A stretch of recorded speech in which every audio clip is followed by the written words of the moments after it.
The night city glittered with its lights in the distance and resembled a huge anthill. A worried female voice sounded in the telephone receiver. "Chen Yu, looks like it's going to be chilly tomorrow. Don't catch a cold." She cautioned him to dress warmer. The woman was clearly worried. A guy in his 20s was riding his scooter on a night road. Only a single headlight picked the night road out of the darkness. It was chilly outside, and the guy was wearing a light jacket. The woman wouldn't stop. She told her son to eat right in addition to everything else. Smiling, he replied affectionately that it would be okay, because he wasn't a little kid anymore. The boy was trying his best to be more mature, but still, he was very pleased to realize the fact that his mother was so concerned about him. The boy's face changed, acquiring a note of concern. He asked if his father had gotten better. His voice sounded worried. In the past few days, his father had been coughing constantly into the receiver when talking on the phone. It brought up certain disturbing thoughts. The rumble of a car engine was heard from the back, and 2 searchlights fully illuminated the road ahead. He literally felt with his back that a car was approaching him from behind at high speed. The mother replied that the father was already on the mend. Besides, she asked with hope in her voice, "How about getting together for New Year's Eve?" The boy was about to say something but hesitated half a word. A few seconds later, a powerful blow was felt from the back. The saddle of the motorcycle treacherously flew out from under him. Everything blended into unbroken hydrogen. The telephone receiver flew out of my hands and flew somewhere to the side. The scraping of metal cut painfully into his ears. The guy flew several meters into the air and went into uncontrolled flight. The smartphone flew off to the side, hitting the hard pavement with a crash. A crack appeared on the screen. The mother was still talking. She said she wanted to meet her son as soon as possible. Droplets of blood fell sharply onto the black asphalt, staining it scarlet. The woman had no idea what a terrible tragedy had just occurred. Finally, she started to guess something. Apparently, she heard a loud thumping sound. A worried voice sounded in the receiver. The woman tried to shout to her son, but no one answered. The phone lay on the night highway, covered in a few drops of blood. The car that caused the terrible accident was quickly moving away into the darkness of the night. The driver didn't even bother to get up and see what he'd done. The woman was scared out of her wits trying to reach her son. She realized that something terrible had happened. Her voice was slowly beginning to break into a shout, but the concerned exclamations remained unanswered. The phone screen suddenly started to be covered with strange-looking interference. The voice began to interrupt and a black-colored sign appeared on the screen. Soon, the interference drowned out the voice of the alarmed woman. Something strange was happening to the phone. Soon, a sign appeared on the cracked screen that read, "Welcome to the Abyss," after which the phone immediately turned off. His eyes slowly began to open. The image still remained blurry, his head splitting from the violent impact. The guy was trying his best to get his thoughts together and realize what had just happened to him. Recent events have been as if in a fog. He was brought out of his musings by someone's voice. A stranger was urging him to wake up. There was a splash of water from somewhere. What is he, near the ocean? His eyes were opening wider and wider with each passing second. "Hurry up!" came someone's anxious voice. His body wasn't obeying, but he didn't seem to have broken anything. That was the only good news. He's finally awake. His voice became more joyful. Chen looked at his bloody hand and tried to figure out why he was covered in blood. A hunch flashed through my mind, right? He was hit by a car. Slowly, memory began to return to his ringing head. The guy opened his eyes even more. He was in a boat for some reason. In front of him, all business, a girl dressed in normal teenage clothes and holding an oar. The air around him was cold and damp, which was very strange because just now he was on the highway, and now he was in a boat and apparently at sea. There was an impenetrable fog all around. The girl, without even turning around to look at him confusedly, told him to come to his senses faster and take the paddle. Or does he just want to die here? Her gaze was cold and serious. The guy had never seen her before. And how did he end up here? The girl, as if not paying attention to his confusion, told him to take the oar and row back. Otherwise, a swarm of blood-sucking bats are about to finish them off. Chen took hold of the bleeding head. His thoughts were confused and he couldn't get them in order. The boy sighed heavily and squeezed his eyes shut in pain. My head was still splitting. His hands and almost his entire body were covered in blood. He resolutely did not understand what had happened after all. The boy slowly opened his other eye. Looked for blood dripping from his head. He tried to clamp the wound with his hand, but it was of little help. What the hell happened? Only he opened his eyes as his pupils narrowed with fear. No sooner had he fully recovered than a new danger overtook him. A huge furry bat flew straight at him with its toothy maw open. She squeaked nastily, and that squeak echoed in every corner of his mind. It made his teeth chatter. It was just an ordinary bat, only for some reason incredibly ferocious. It let out its claws on its paws and would be about to reach its expiring prey. The stranger reacted quickly and swung her oar, knocking one of those pesky, blood-sucking creatures straight into the sea of the sea. There was a thump and a crunch of bones. The predator, not expecting the blow, flew far away and plummeted into the water. The boy continued to sit in the boat, rocking from side to side and thinking hard about where he was now. The girl turned around and looked at him with a stern look. "Hurry up and get to work," shouted. She urged the guy to finally come to his senses, for she couldn't do it alone. The poor man looked at her with a completely uncomprehending stare. He didn't know what to say. Continuing to lie shapelessly in the boat, he looked at the unknown girl and could not understand who it is even. His clothes were covered in blood, and he clenched his teeth trying to fight the coming onslaught of pain. The crashing of waves against rocks could be heard all around, and the air was unpleasantly salty. He wanted to ask her how he'd ended up here, but a rising wave of pain silenced him. He was in the abyss. It didn't make it any clearer, and his thoughts became even more confused. The girl's face was beautiful and pleasant to look at. From the looks of it, she looked to be the same age as the protagonist, or a few years younger. She had long black hair and equally black, penetrating eyes. Chen Yu continued to fight the pain and through clenched teeth asked, "What do you mean? Was she the one who hit him then?" And decided to take her to the cave to get rid of the body. Everything pointed to the fact. Goosebumps ran down his back, the speculation giving him an even worse headache. The girl turned forward and said she was clear now, so death was caused by the accident. Meanwhile, the boat was quickly heading for some sort of cave. Her voice echoed off the wet gray walls. She stood on the bow of the boat, holding an oar in her left hand and looking confidently ahead. She turned her indifferent gaze to him, and in the same cold voice asked, "He really did realize that there was no way she could have had anything to do with his death, didn't he? I'd rather he jump right now." The boy tried to focus his vision, but it was weak. In a voice weakened from blood loss, he asked, "Why would he jump?"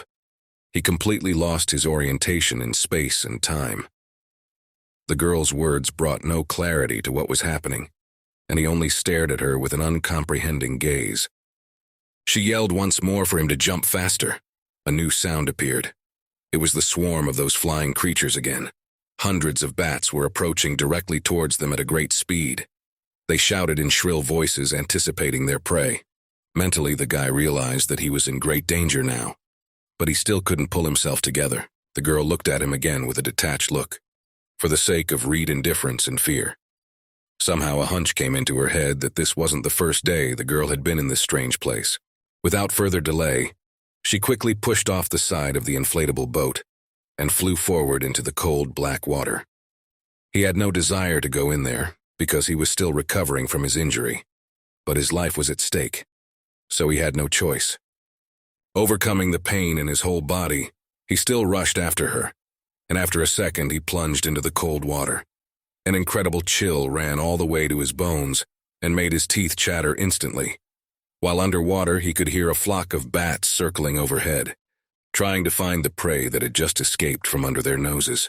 The bats circled there for some more time, trying to find these two lucky bats who happened to be in this strange place, but they never found anything.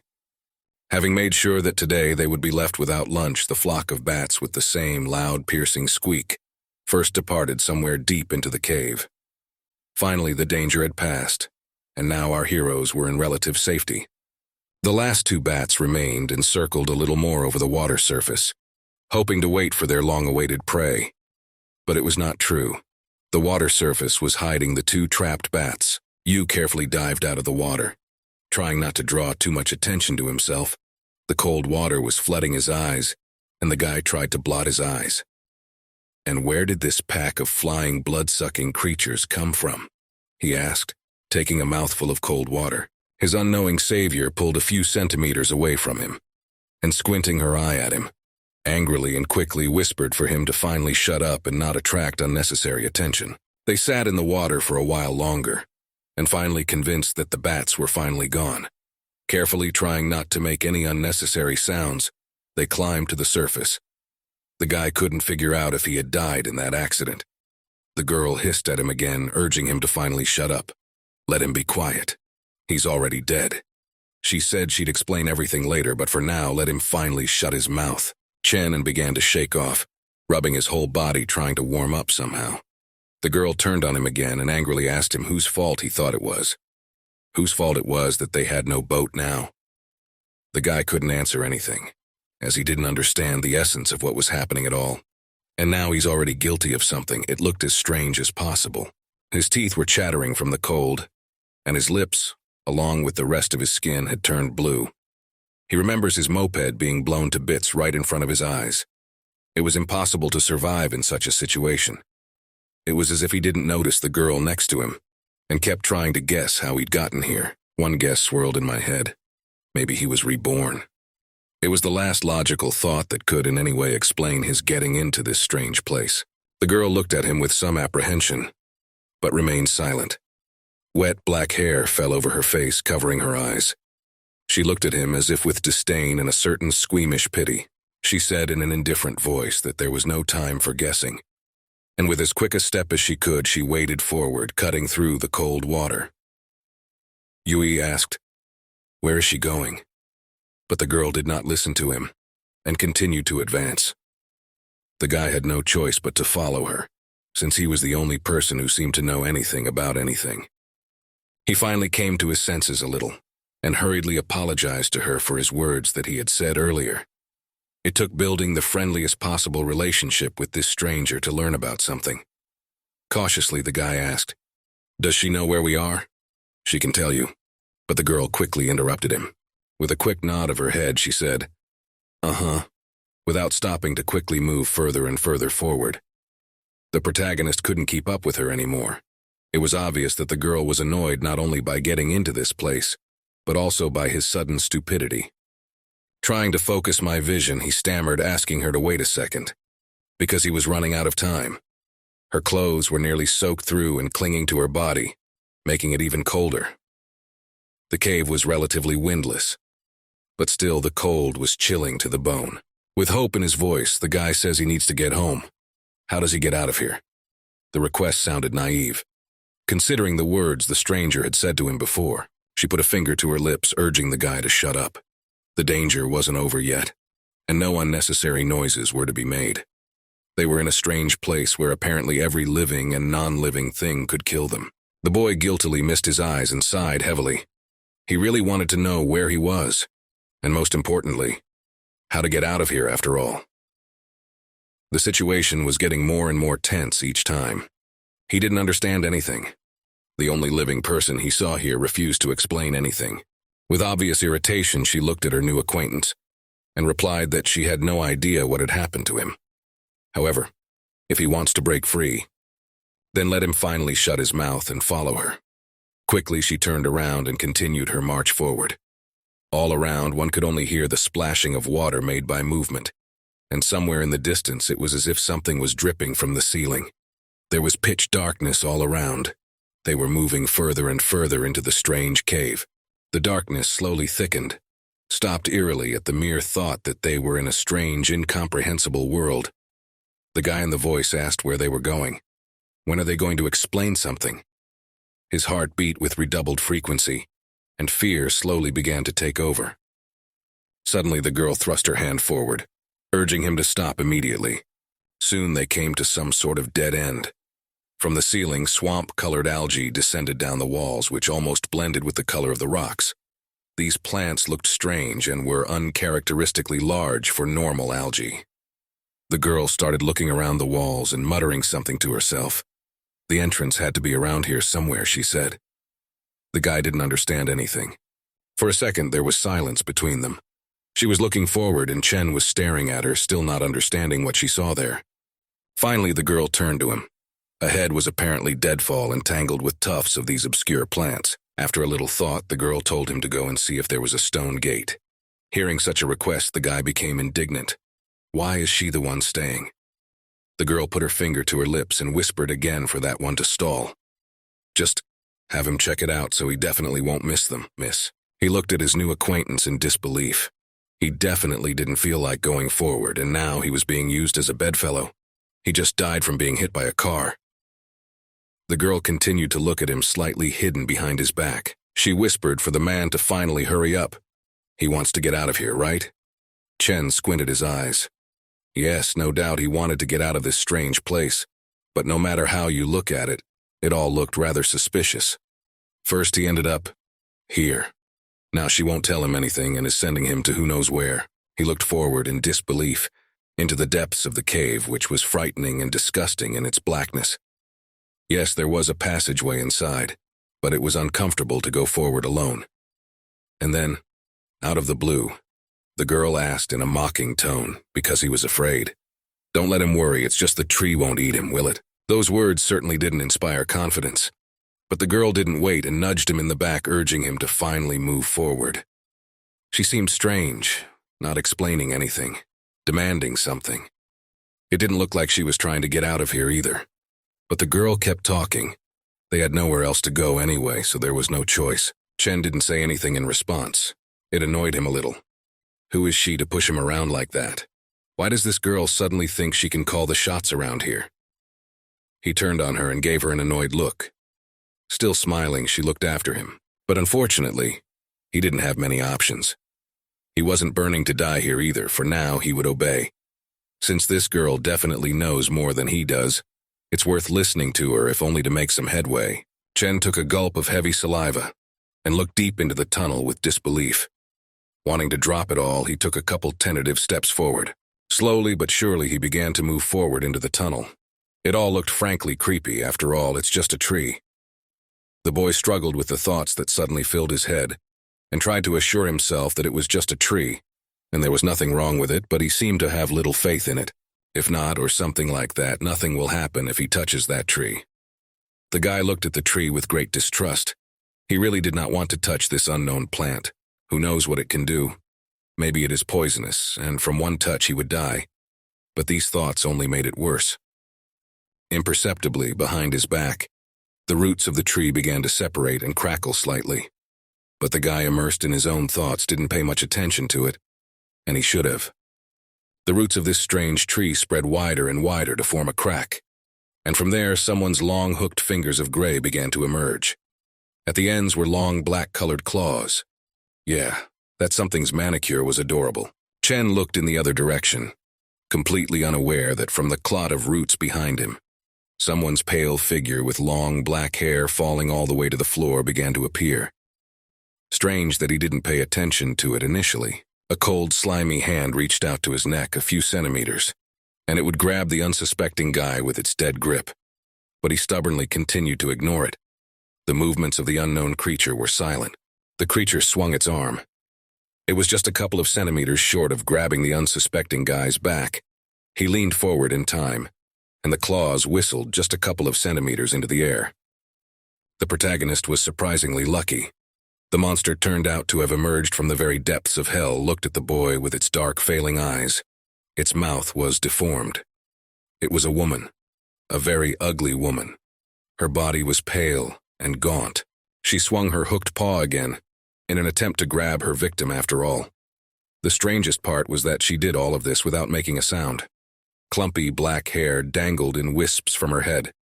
Instead of eyes, there were only black holes, and the mouth was an elongated, bottomless hole. Her body was more of a skeleton, covered in pale skin that looked more like tissue paper. Chen was examining the space around him without noticing anything.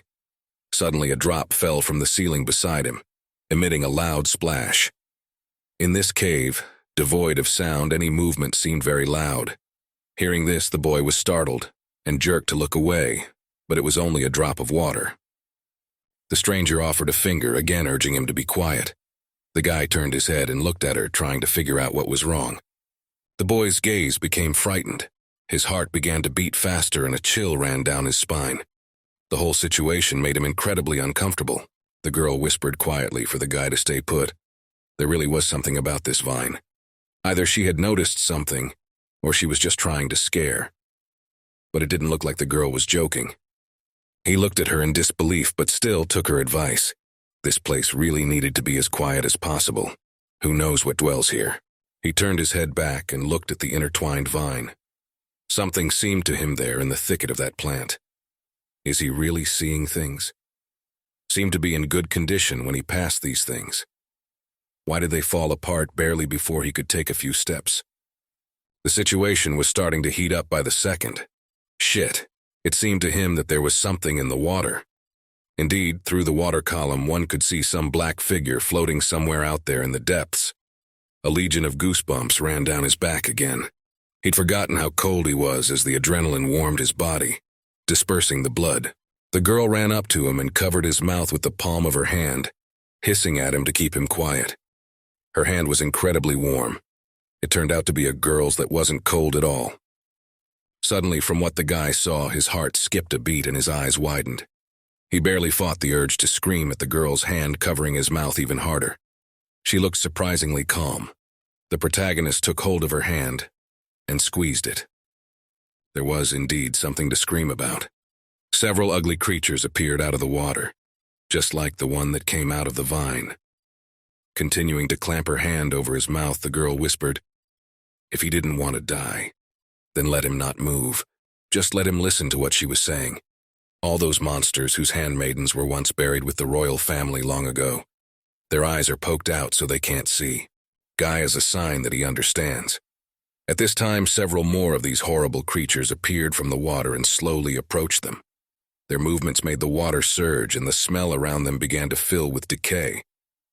Said if he understood, then fine. These things can't see them, but they can hear them breathing. They're just moving away and not much susceptible yet, but within a minute these things will sense they're here. A monster could tear them apart in a second. The poor man barely fought the urge to scream in terror. After all, he'd never met anyone like this before. The girl appeared unperturbed at all and acting completely calm. She continued to speak half silently. They say frankly she doesn't know much about them, but the mission given by Abyss is to find the princess's grave. Before, she wasn't sure of the correct route, but seeing these creatures made her sure of it. They need to go. The stone gate leading deep into the mausoleum should be ahead. The girl nudged the boy forward.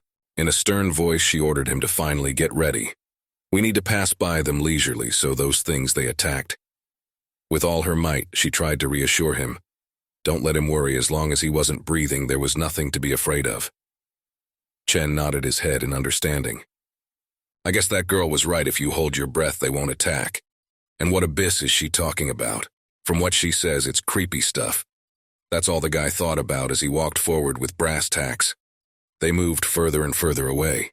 The muzzles of the horrible creatures were only a few centimeters from their faces, which made the heart beat more frequently, spending oxygen, which was already scarce. Moving on, the guy kept thinking. To be honest, even though this girl is using him as an account, it's good that he went with her. Otherwise, he would have died for sure, because he doesn't know anything about this place. Chen tried not to look at the infused, horrible creatures as they gave him genuine disgust. Plus, they gave off a strong odor of dead things and rotten water. He thought that luckily horror movies were his hobby, and such tricks would not scare him. When suddenly the face of one of the maids stretched in a terrible grimace, she hissed like a snake trying to lunge at its victim. Now the creature looked even more horrible. A chill ran down his back and a chill began to run down his spine. Still, it might scare him. Advancing further and further, he mentally tried his best to calm himself down. It's all nothing. Even if they became ghosts, they were just regular girls before. Since they're women, there's nothing to fear. The maidens came closer and closer to them, but they could not see or feel them as they were blind. And the protagonist tried not to breathe. The girl lowered her face into the water. There was still air left for just a few seconds. Her lungs were already starting to burn from the lack of oxygen. Her head spun and she almost let out a scream. But the goodness of the watery abyss held back the sound. A few more meters and they'll be free, away from those nightmarish creatures. Okay, vines didn't sprawl. We just have to be patient a little longer. The monster had already stayed some distance away, which inspired hope for salvation.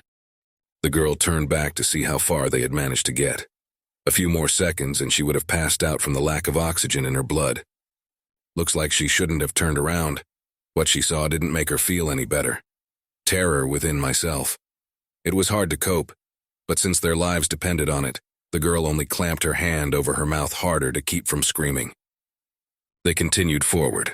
The water was getting bigger, but it surprisingly didn't rise above his ribcage, giving him some sort of forward momentum. The light from several torches could be seen ahead. There was probably a path leading forward into the dungeon.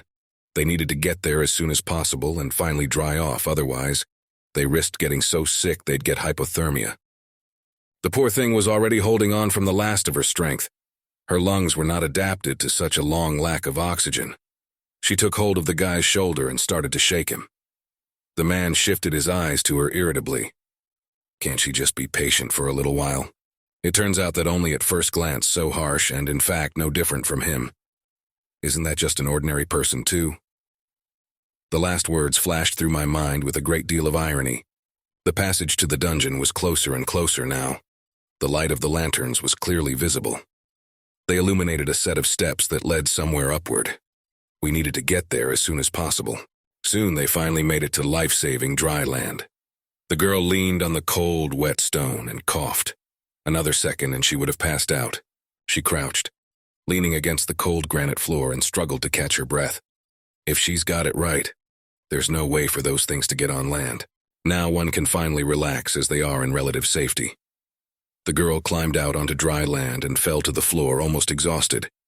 She was breathing heavily and squinting somewhere off to the side.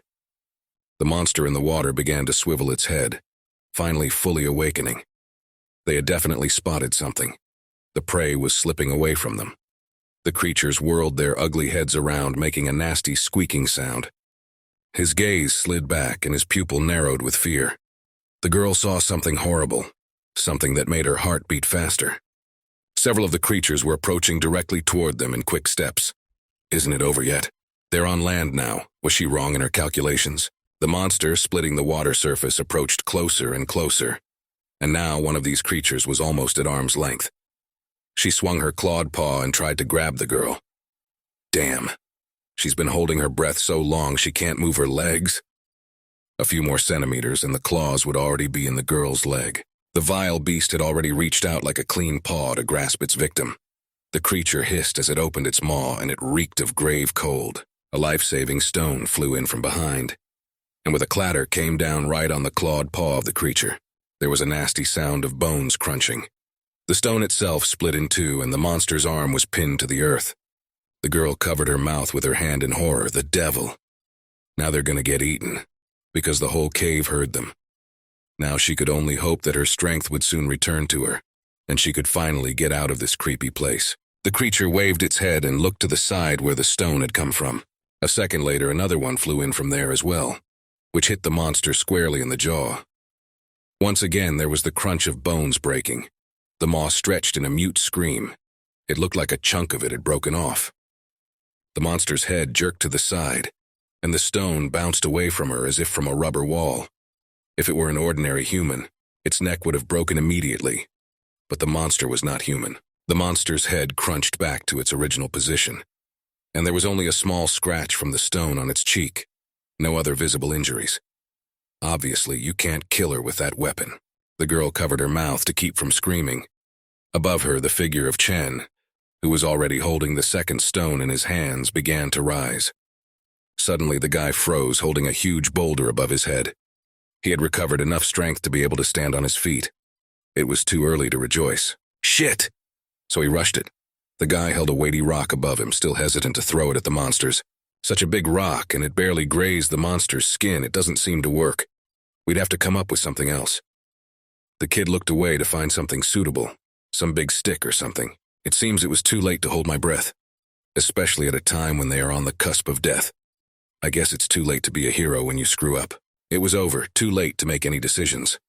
Several monsters had already emerged from the water and were reaching out their bony hands to tear the unfortunates to pieces.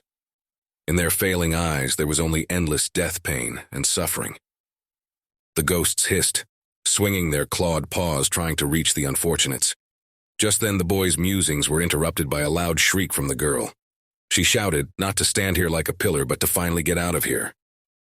Chen finally came to his senses and grabbed hold of the girl, pulling her away from the water's edge, where there were already several creatures reaching for them with their paws. Strangely, the guy saw how this very vine that these monsters had crawled out of was now trying to drag them back into the water. The ghosts hissed, waving their arms, but they only caught air. Plants flew around their bodies, dragging them back into the abyss. The girl didn't answer anything. She quickly crawled away from the edge to avoid being grabbed by one of those things. The vines became tighter and tighter, entangling the ghosts, pulling them back into the gray abyss of water. The monster could not do anything, and only helplessly floundered, trying to escape from the clinging branches. It was close. Now they're in relative safety. The last creature, with a loud squelch, disappeared through the thicker water. Chen Yu turned back around and looked at the very gate that the girl had probably talked about in the beginning.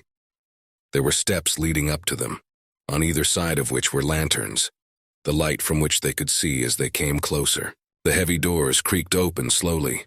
A strange mist began to stream down the steps from the space behind the doors. It looked as if it was liquid and more like some kind of gas. Did the gate open by itself? The strangeness never ceased to haunt them. The girl grasped Chen's hand and quickly rose to her feet and looked out from behind his back. The guy remembered that she'd sort of said that Abyss had assigned missions. To find the princess's grave, isn't it? The gate opened even wider. The acrid mist began to flow even more, sliding down the steps like some kind of liquid. There, in the depths, could be seen a strange light that twitched and slowly approached the exit. The girl frowned and said she didn't know anything herself. She had never been here before, after all. But it looks like this is the place. From the depths of the fog, a girl about 13 years old in appearance emerged. She had a perfectly white face, which had apparently been covered with talcum powder as in ancient China. Her eyes were as black and impenetrable as those creatures from the water. The girl was dressed in old traditional clothes and in her hands held a flashlight. Apparently it was his light that was visible at first. Slowly she approached the exit. The heroine yanked the guy's arm and asked what's wrong with his phone. The guy was surprised by the phone. Why did she need him all of a sudden? The girl in traditional clothes came closer and closer. Her eyes were downcast and hidden by black locks of hair. Her face was disheveled with makeup and her lips were glistening red from lipstick. The guy replied that he always keeps his phone in his jacket. He must have fallen into the water with her. Better forget the phone. What about that girl in red? The girl was silent and looked at him with an incredulous look. She started digging through the pocket of her jeans, and after a few seconds she pulled her cell phone out of there. She silently looked at the screen of her smartphone, which was surprisingly still intact and working, even though they had been completely submerged in water for quite some time. A picture of a lunar eclipse popped up on the smartphone screen. There was also a text. The C-class mission was 75% complete. The last assignment was a pre-marriage. Player rank silver. The advice on the phone screen said to follow the girl to the princess mausoleum. There was also an option to spend 2 points to get the second advice and spend 4 points to get the third advice. Chen turned around on her and asked what was it that kept her quiet. The girl looked at him with the same incredulous look.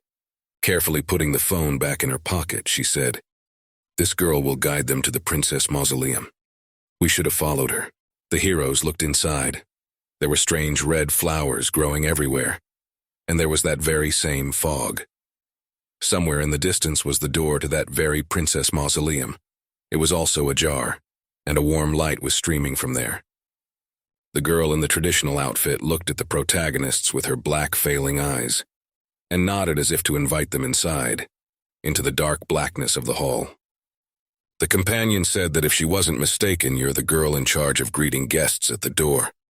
The guy didn't trustfully turn around on her. She looked at him with an annoyed look and pushed forward. "Come on, coming through." What's he standing there like that for? Chen trusted this strange stranger less and less.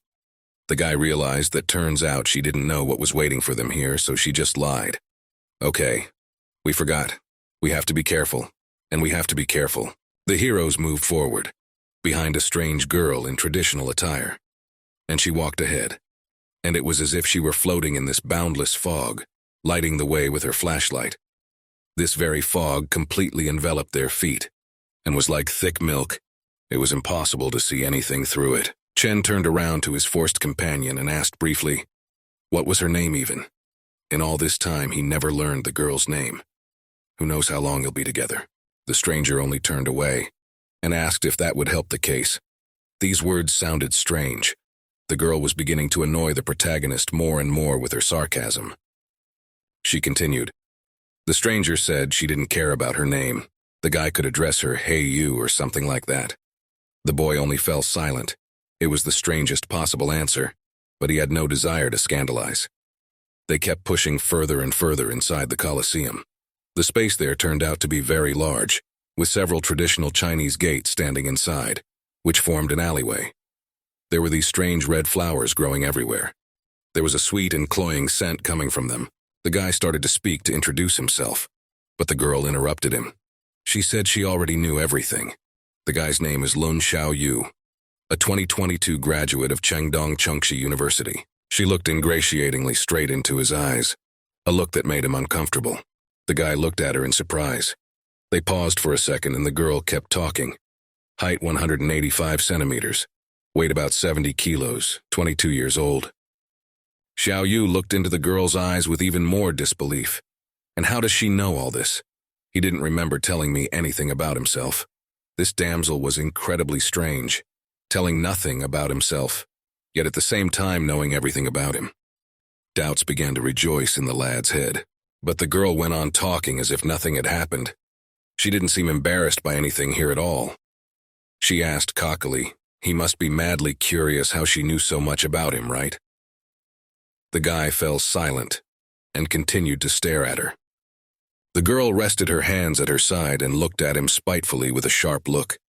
There was something in that gaze, something incomprehensible and elusive, something the boy still couldn't understand. After a short rhetorical pause, the girl said that it was because she was the one who had called him here to this world. This phrase sounded like thunder, after which the guy's breath hitched. He still couldn't figure out what she was talking about. It all appeared to him unbelievable, the ravings of a madman. It was just impossible. He stopped and tried to comprehend everything he had just heard. The girl smiled and fixed her hair. She said it so calmly, as if it was a matter of course. It went on. Well, or in short, the guy is the points she earned in the abyss. That answer didn't make the situation any clearer. So she means he's in this damn place because of her. Anger began to boil up inside him. This sounded just delusional. Although after what he'd seen here, that explanation even sounded logical. He grabbed the girl by her thin shoulders and began to shake her. What the fuck? He screamed with fury, burning in his chest. This girl had annoyed him before, and now he just hated her. But she removed his hands in one deft movement, and in a stern tone told him not to touch her. Her voice sounded firm and confident. The girl turned to him and said that they needed to clear up 3 things first. What's he so nervous about? For one thing, if she hadn't used the points she earned to summon him here, he would have died in a car accident an hour ago. These words sounded so delusional that only a lunatic would believe them. They moved farther and farther down the obscure corridor following the girl. The stranger continued to explain. Second, his location here is purely coincidental. Abyss independently selected the most suitable candidate and sent him here. The girl's voice sounded so confident and calm that the guy started to slowly lose his mind. But she continued. She was being hunted and desperately needed help. Among all the people who died unexpectedly at that moment, Abyss felt that he was the best option. That's why she made that choice. Anyway, let the guy think of her as his savior. He stood a little behind her and with great difficulty fought the urge to strangle this insolent lady right here and now. But she wasn't paying attention. And third, the girl shook her head, fixing her hair. And third, the most important point. Her points were exchanged for his, so by the rules here, the guy's her property now. She looked at him obliquely. It turns out she owns it. And if she dies, so does her thing. She couldn't think of anything like this? He was unconscious when he got here. No, from him, knowing this beforehand, she wouldn't have wasted the points she had earned with such hard work. These words drove the protagonist into a frenzy. He only stared at her sullenly in silence. The look in his eyes now was like he was ready to strangle the girl for her long tongue. It was annoying, but there was nothing he could do for now. He tried with his last strength to make sense of all this nonsense he had heard. Damn it. Too much information. What the hell is the abyss? What the hell are points? She also called him some sort of helper to get through the level. But in this hole, so many strange things were beyond his comprehension that he was ready to believe whatever he was about to be told. Or maybe he was just tired of thinking after all. The girl, not waiting for the guy to come to his senses, moved forward. He only stood a little behind and tried to bring the confused thoughts to a pile. The girl turned to him and told him not to stand like a pillar but to follow her further. They almost died, so we need to get out as soon as possible. That thought sounded logical. It's time to let go of your anger and focus on one thing right now. They continued walking through this strange place that looked to him like the great flower field. The space inside was unbelievably huge, and there was no end in sight. Everything was covered in this strange haze. In the distance, covered with fog, the silhouette of a huge building could be seen. Most likely it was the mausoleum they were to come to. It towered above the rest of the space like a mountain and inspired fear and awe. Soon the heroes approached the gate beyond which was the mausoleum.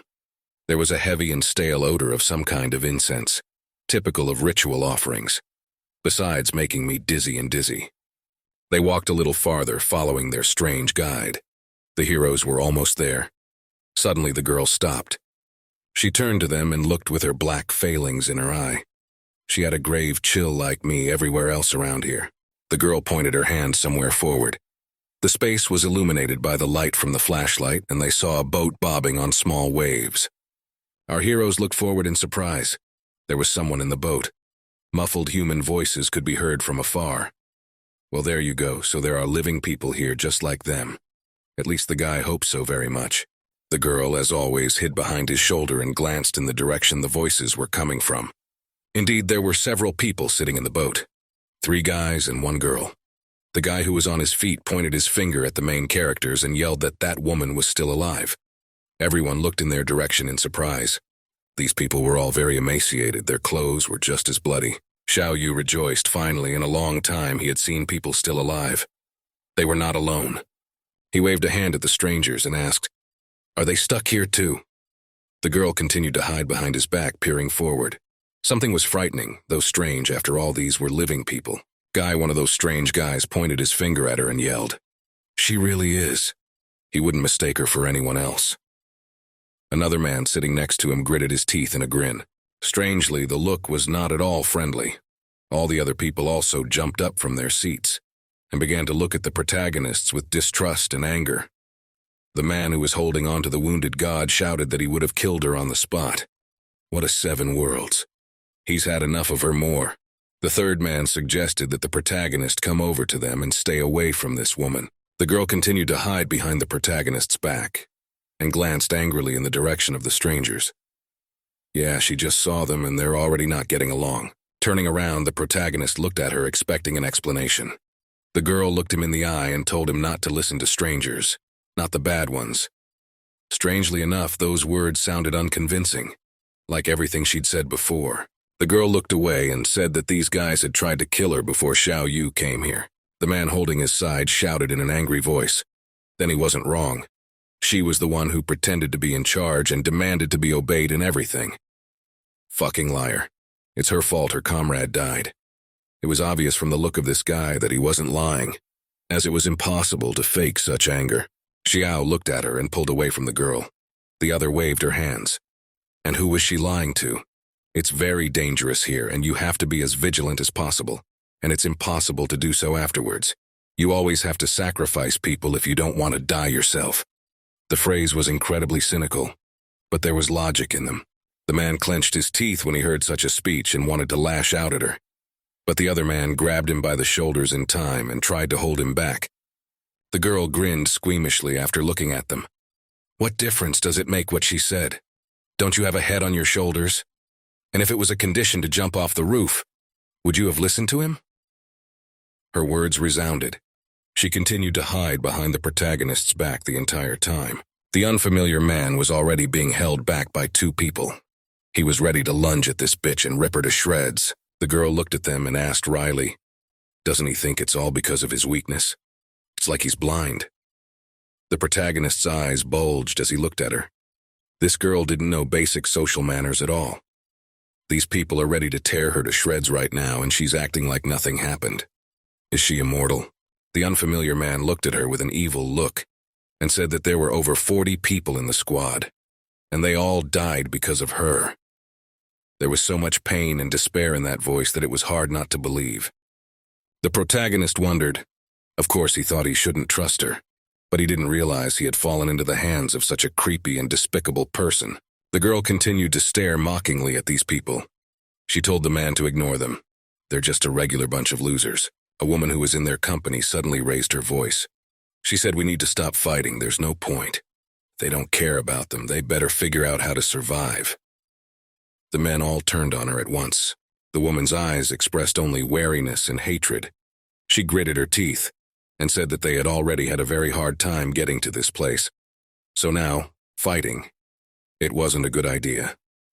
Pointing her finger somewhere in the distance, where the silhouette of the mausoleum could be seen, she said that according to the clues, if they passed the princess, they could show themselves free after all. They were quite close now. The huge building was only a few hundred meters away from them. Getting there was already very easy. There was no stopping on the path traveled. She turned to her companions. One last push is needed and they will finally get to go home. She tried her best to encourage the men to finally put their differences behind them, for lives were at stake. The main character's companion looked at him and asked in a gruff voice, "What is he looking at?" The man paid no attention to her, only squinting his eyes at the group of people. She looked that way too, and said that the chump and barely got saved and don't even realize that it's just plain luck. The second time around, they might be so unlucky and just die. The girl's voice sounded squeamish. She asked if the guy wanted to go with them. The guy only looked that way and was silent. The girl kept talking, their only truth. This she is very selfish and will go to any lengths to keep from dying. But did he really think she had the heartlessness to do that to everyone?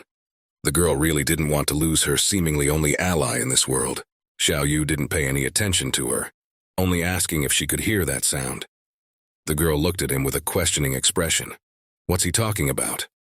Somewhere in the distance, a bell that hung from the roof of the mausoleum rang. This ringing went around with astonishing rapidity. The acoustics in this place were amazing. Here you could clearly hear what was going on a few hundred meters away. The bell continued to ring exhaustedly as if someone was pulling strings. But there was no one in sight, so he apologized on his own. A group of people looked that way. There was obviously something moving.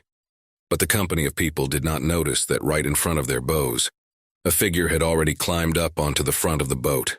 It was sitting there in the lotus posture. It was a human-like figure of dark gray color. He resembled a shriveled man. The girl turned her head in that direction, hearing a soft crunch. Finally, she noticed the strange alien. The unknown creature took a firm grip on a nearby stick. At this moment, his dry bones made a loud crunching sound, as if dry bread was breaking somewhere. The man with the tite in his teeth looked toward the creature. The slave carrier has moved, which means the last round is about to begin. You could hear the anxiety in his voice. He suspected something. It appears that they will be the only ones participating in this round. After all, there's no one else in this place but them. They stood on the shore and looked at the mausoleum in the distance. Everyone had a foretaste of something scary. Now something is about to happen. Something that will turn the tide of future events. There was a cold, wet air from somewhere. It was starting to get down to the bone. The girl said that the final trial is about to begin. Her voice sounded worried. Apparently she knew something, but she didn't want to tell me.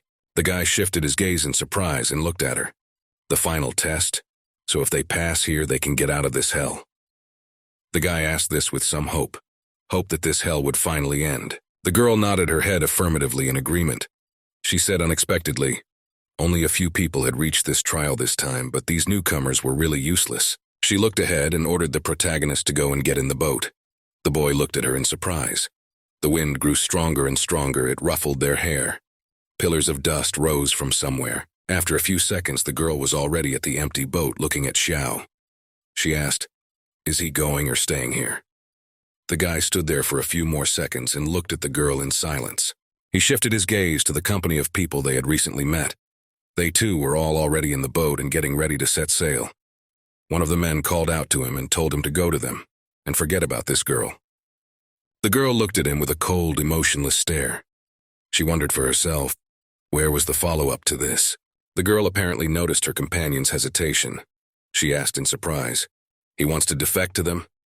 She warned one last time in advance if he followed those teapots, only death awaited him as well.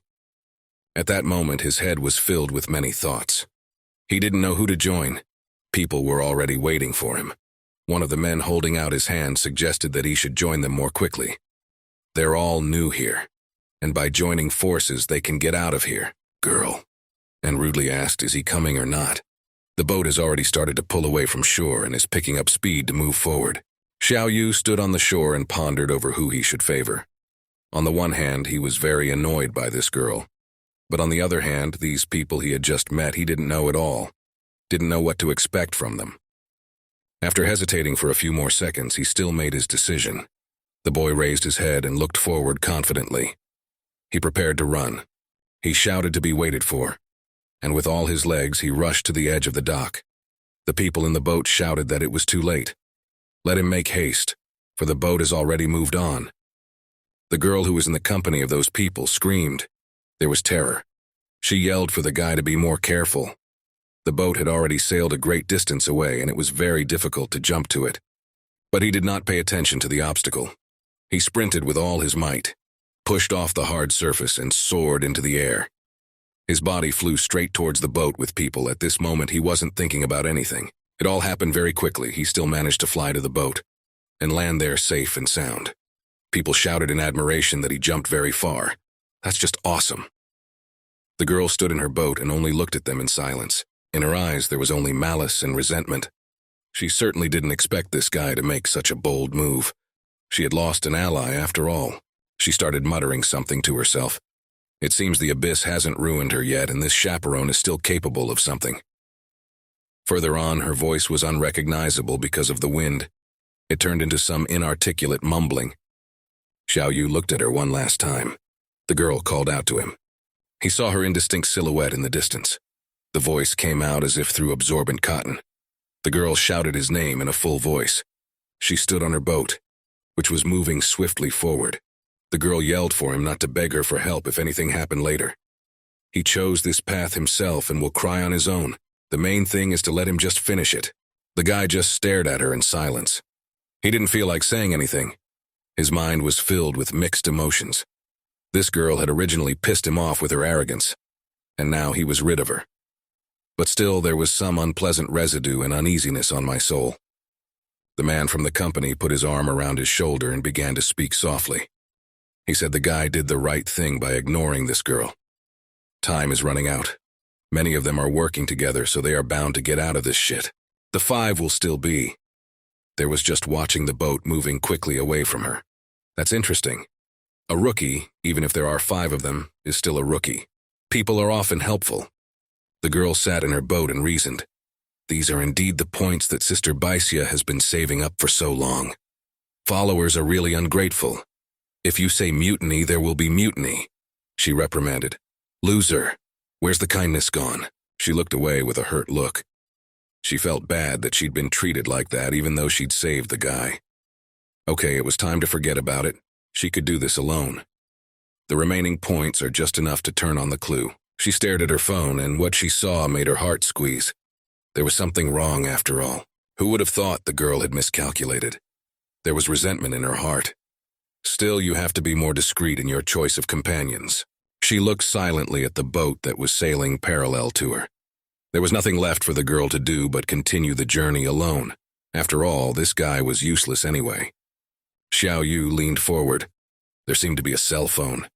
After all, someone on the team still had a cell phone. Now that would make it easier. You could see the next task and clues. But unfortunately, there were still no clues. They stared expectantly at the phone screen as if it could solve their problems. No, there was no change there at all. The boy hesitated. You can get a reminder of the abyss from your cell phone, too. The other man pulled out his phone, too, and whined. Damn it! His phone wasn't getting any prompts either. The picture on it hasn't changed since the beginning. There was only one black hole. The other man pulled out his phone, too. Everything was unchanged there, too. It's still the same black hole. They stared at their phones as if hoping it would make a difference. But everything stayed the same. Hope was slowly leaving them. People were desperate. Was there no way to stay alive? One of the men turned to the protagonist and asked what should he do next. When he used to be near the tomb, his cell phone always told him how to go. The man was visibly nervous. A cold sweat of fear settled down his face. If there's no clue, if there's no clue, if there's no clue, they'll all die. The man was starting to panic. This could not be allowed to happen, as then no one would be able to think at all. The panicked guy's name was Gao Yang. The other man told him not to get upset. They had gotten to this place after a long time. There had to be a way. He was the only one among them all who never gave up hope. Xiao Yu decided to learn a little about this world after all. He asked in this haunted place, do they get a survival notification on their cell phone? The other man told him that it was true. They had learned it from that woman. Abyss will randomly send a permission request to the entrance cell phone. The lad turned again to the boat that carried his first companion. She was withholding such important information from him. At this moment, he was pierced with even more anger towards this girl. There's a reason he joined this company after all. He thought again. By the way, she had asked him about the phone before, so it turns out that was the reason. Suddenly, the girl in the boat with them shouted to him to look away. She saw something strange. Their boat was rapidly approaching the mausoleum. There was some blue and white color ahead. The creature that was ferrying them was rowing the oars with redoubled vigor. The same cold wind blew at them. Everyone is wary. They got closer and closer and closer and closer to the mausoleum. The building stood on a slight rise like a mountain. Behind him was a large black square like an opening into some other dimension. It was so black that it seemed to be a black hole sucking in all life. Staring into that bottomless blackness involuntarily, goosebumps ran down my back. Looks like there's some kind of passageway forming. Just where it led remained a mystery. They only know about it when they swim up to the spot. With hope in her voice, the girl asked that perhaps this was a way out. Xiao remained silent, not answering anything. He didn't understand anything himself, but in his heart he had hope that they would find a way out after all. This passage inspired fear, and at the same time hope that it would finally seem like a way out of the monstrous world in which they found themselves unwillingly. There was something sparkling in the distance. Some points of light began to rise around the mausoleum. From afar they looked like fireflies in the night sky. They were sky lanterns. They flew out of nowhere. But there were so many of them, all together they created huge glowing swarms like a flock of fireflies. Goosebumps ran down the protagonist's back. This place was really strange and even frightening. He didn't understand anything at all. How did he end up here? What is required of him? But inside he had one persistent hope. Perhaps that was the way out. It was the only hope that fueled him and gave him the strength to move on. He shifted his gaze to the boat where the same girl was. She only stared silently ahead. She didn't seem to pay any attention to the bystanders at all. Now she looked calm at this point. The guy thought that maybe the clue had come to her too.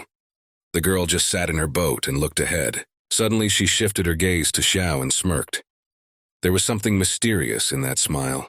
Perhaps she was guessing about something, or she knew something important and significant. She looked at the boat crowded with people, Goman and conversation coming from there.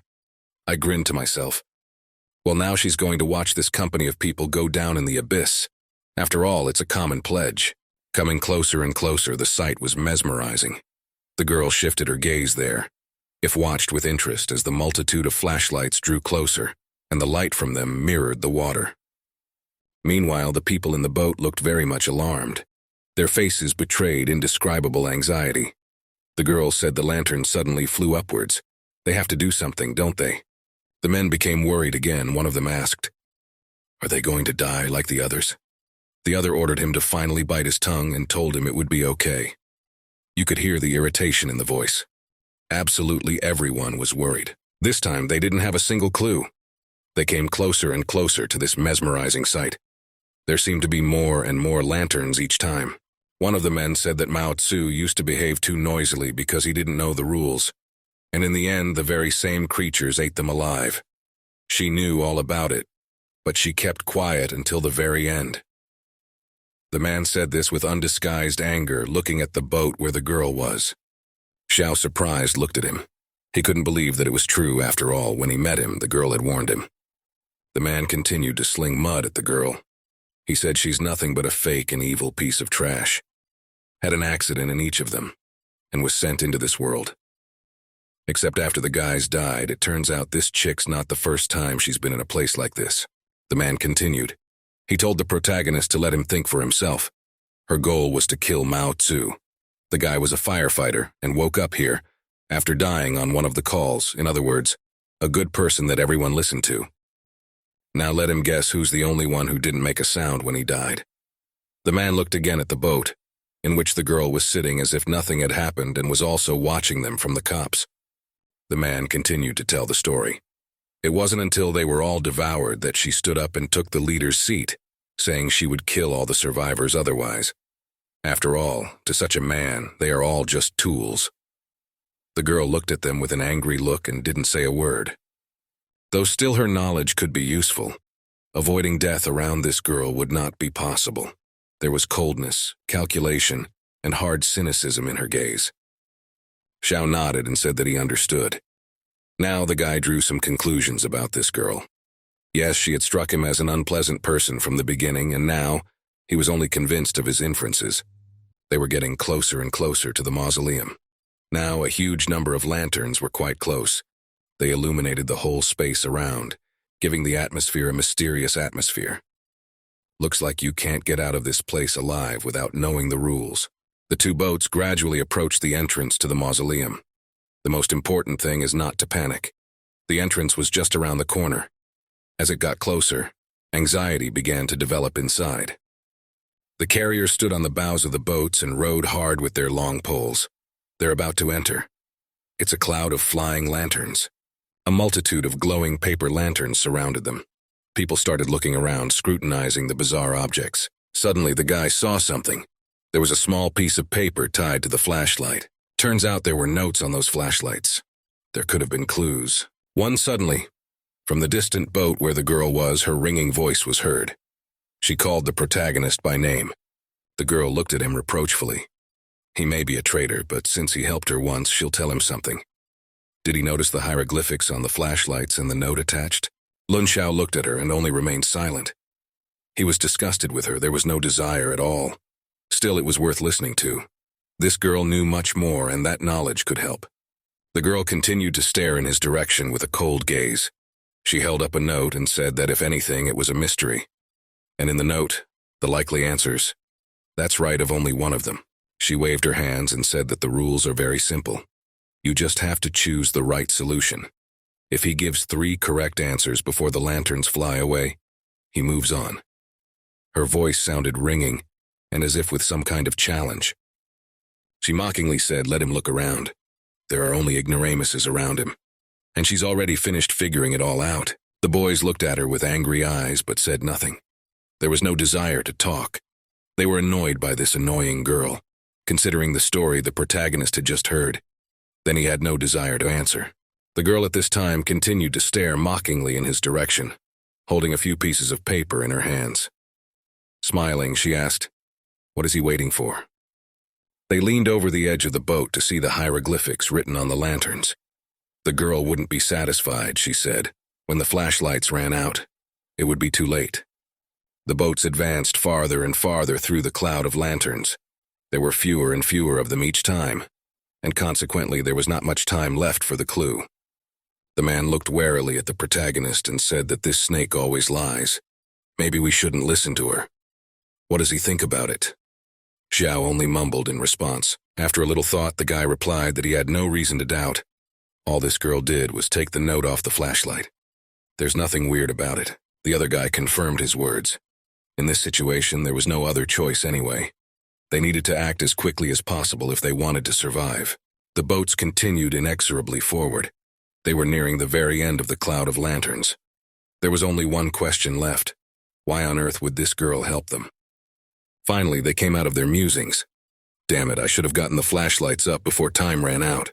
The girl grabbed one of the flashlights and said that it actually had a riddle on it.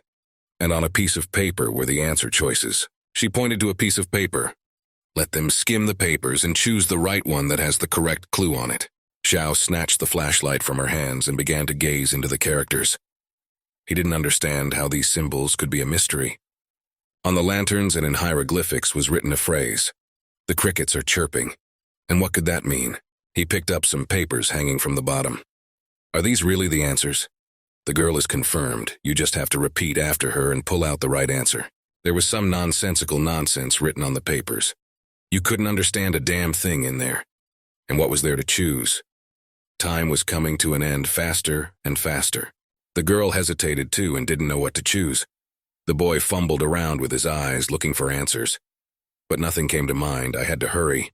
And as it happened, all the thoughts in my head were confused. Okay. An idiotic thought popped into my head, but other than that, there was nothing to it. It's not a big deal. You still have to pull out 3. He'll pick at random. The guy ripped off one of the leaves. He immediately reprimanded himself. That was the wrong answer. They were coming closer and closer to the mausoleum. His heart beat even more frequently. They were in mortal danger now. They had wasted too much time on useless arguments. Xiao Xiao held a flashlight in his hands and looked to the side in surprise. There was definitely something going on there. The man was also holding a flashlight. Several papers slipped out of his hands. Another man was also holding 2 flashlights. Everyone was strenuously trying to solve the riddle, but none of them could figure out the right answer. Suddenly, the abyss of water opened up, and branches more like tentacles appeared from there. It was the same vine that the protagonist had only seen at the beginning of his journey in this world. Now it was as if the branches had come to life, and were acting like snakes that had found their prey.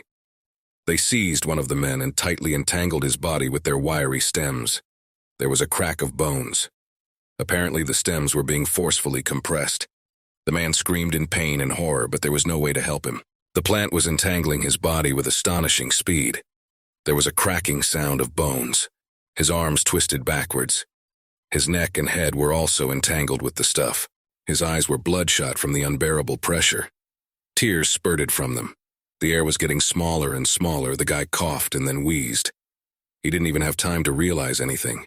His eyes began to darken. Xiao watched in horror as poor guy was intentionally strangled by those vile stalks. Everyone in the boat watched the monstrous scene with horror. But there was nothing anyone could do. And how are they going to help this poor guy? They'd have to survive on their own. The stalks had lifted the poor man's body high up, and it was now shrouded in mist. There was a shriek from a man, and that shriek made everyone go cold inside. Suddenly, from a cloud of mist like a bloody rain, drops of blood poured down upon them. There was a crunching sound, and in a few seconds they were completely sprinkled with the poor guy's blood. Now, shout is sharply behind me. The tentacles descended, and threw the man's breathless body right into the water. A pool of blood immediately spread out from his crushed corpse. His head was already separated from his body, and was staring at those sitting in the boat with a dead stare. A grimace of horror froze on his face. The stalks entangled her face even more, and in a second she was already hidden under the water column, leaving only a bloody trail behind her. Zhao was terrified, so some crap abruptly jumped out of the water and strangled him. His thoughts were confused again. Everything was happening too fast to realize it.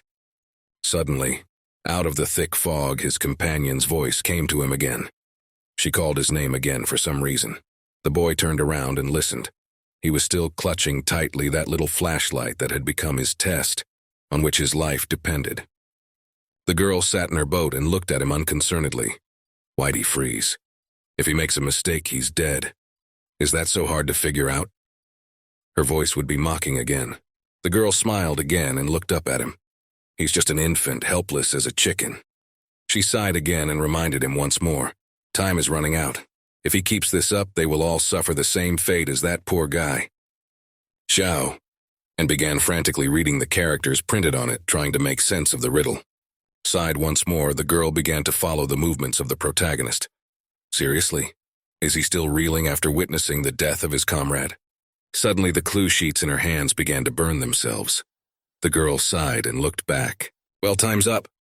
The girl sighed ironically and released the last burning scraps of paper from her hands. A crackling sound was heard behind her. The vine stalks reappeared out of the water, and in an instant broke the boat behind her right into splinters. The sight was horrifying. Now these plants seemed even more deadly. In just a few seconds, they turned a large boat into a pile of splinters. The guy turned back around in horror as well. He realized that right now his life was on the line. One more moment and this vine would just destroy their boat along with them. And lo and behold, after a couple more seconds, another boat was completely crushed. Soon it will be their turn. The guy was still just clutching the glowing flashlight in his hands to no avail. The girl clutched her head and cried hysterically. At this rate, they will be next. Panic had settled among their company, and it was firmly embedded in the minds of each of them, for they had not even bothered to solve the riddle in all this time. The hard stalks of the vine had already appeared a few centimeters from the boat and almost capsized it. The floating vessel faltered, and the guy almost fell outside right into the cold, murky water. A few more stalks of vine appeared from under the water and were already beginning to braid the small, fragile boat. A couple of moments and they will be in the other world. Now they will die. They will die for real this time. The man took hold of his head and began to stammer a plea for a ride to be rescued by someone, because he didn't want to die. The vine began to emerge from under the water faster and faster. Time was running into seconds. Now their fate will be decided. Xiao grabbed the pieces of paper and began frantically searching for the answer to the riddle. He didn't have much time left. The twigs of the vine began to braid the boat with astonishing speed. The girl screamed hysterically, her eyes already getting to her and braiding the boat harder and harder.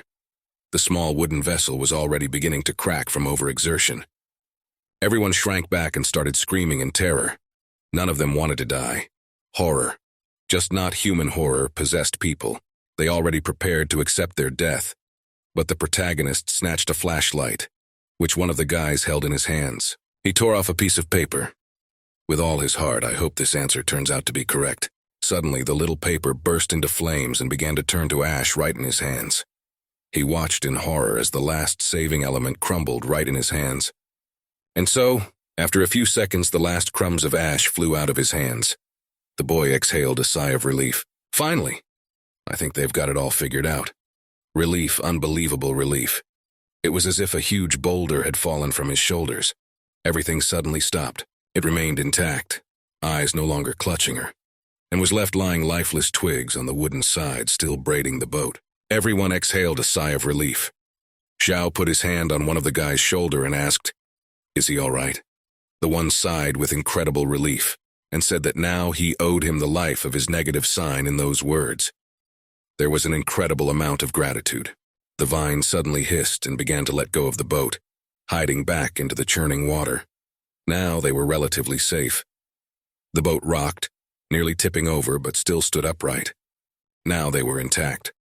There were only 2 boats left. In one sat a girl and in the other a company of people. She looked silently into the distance where the same boat was. Squinting her eyes, a small silhouette in the distance scrutinized us with interest.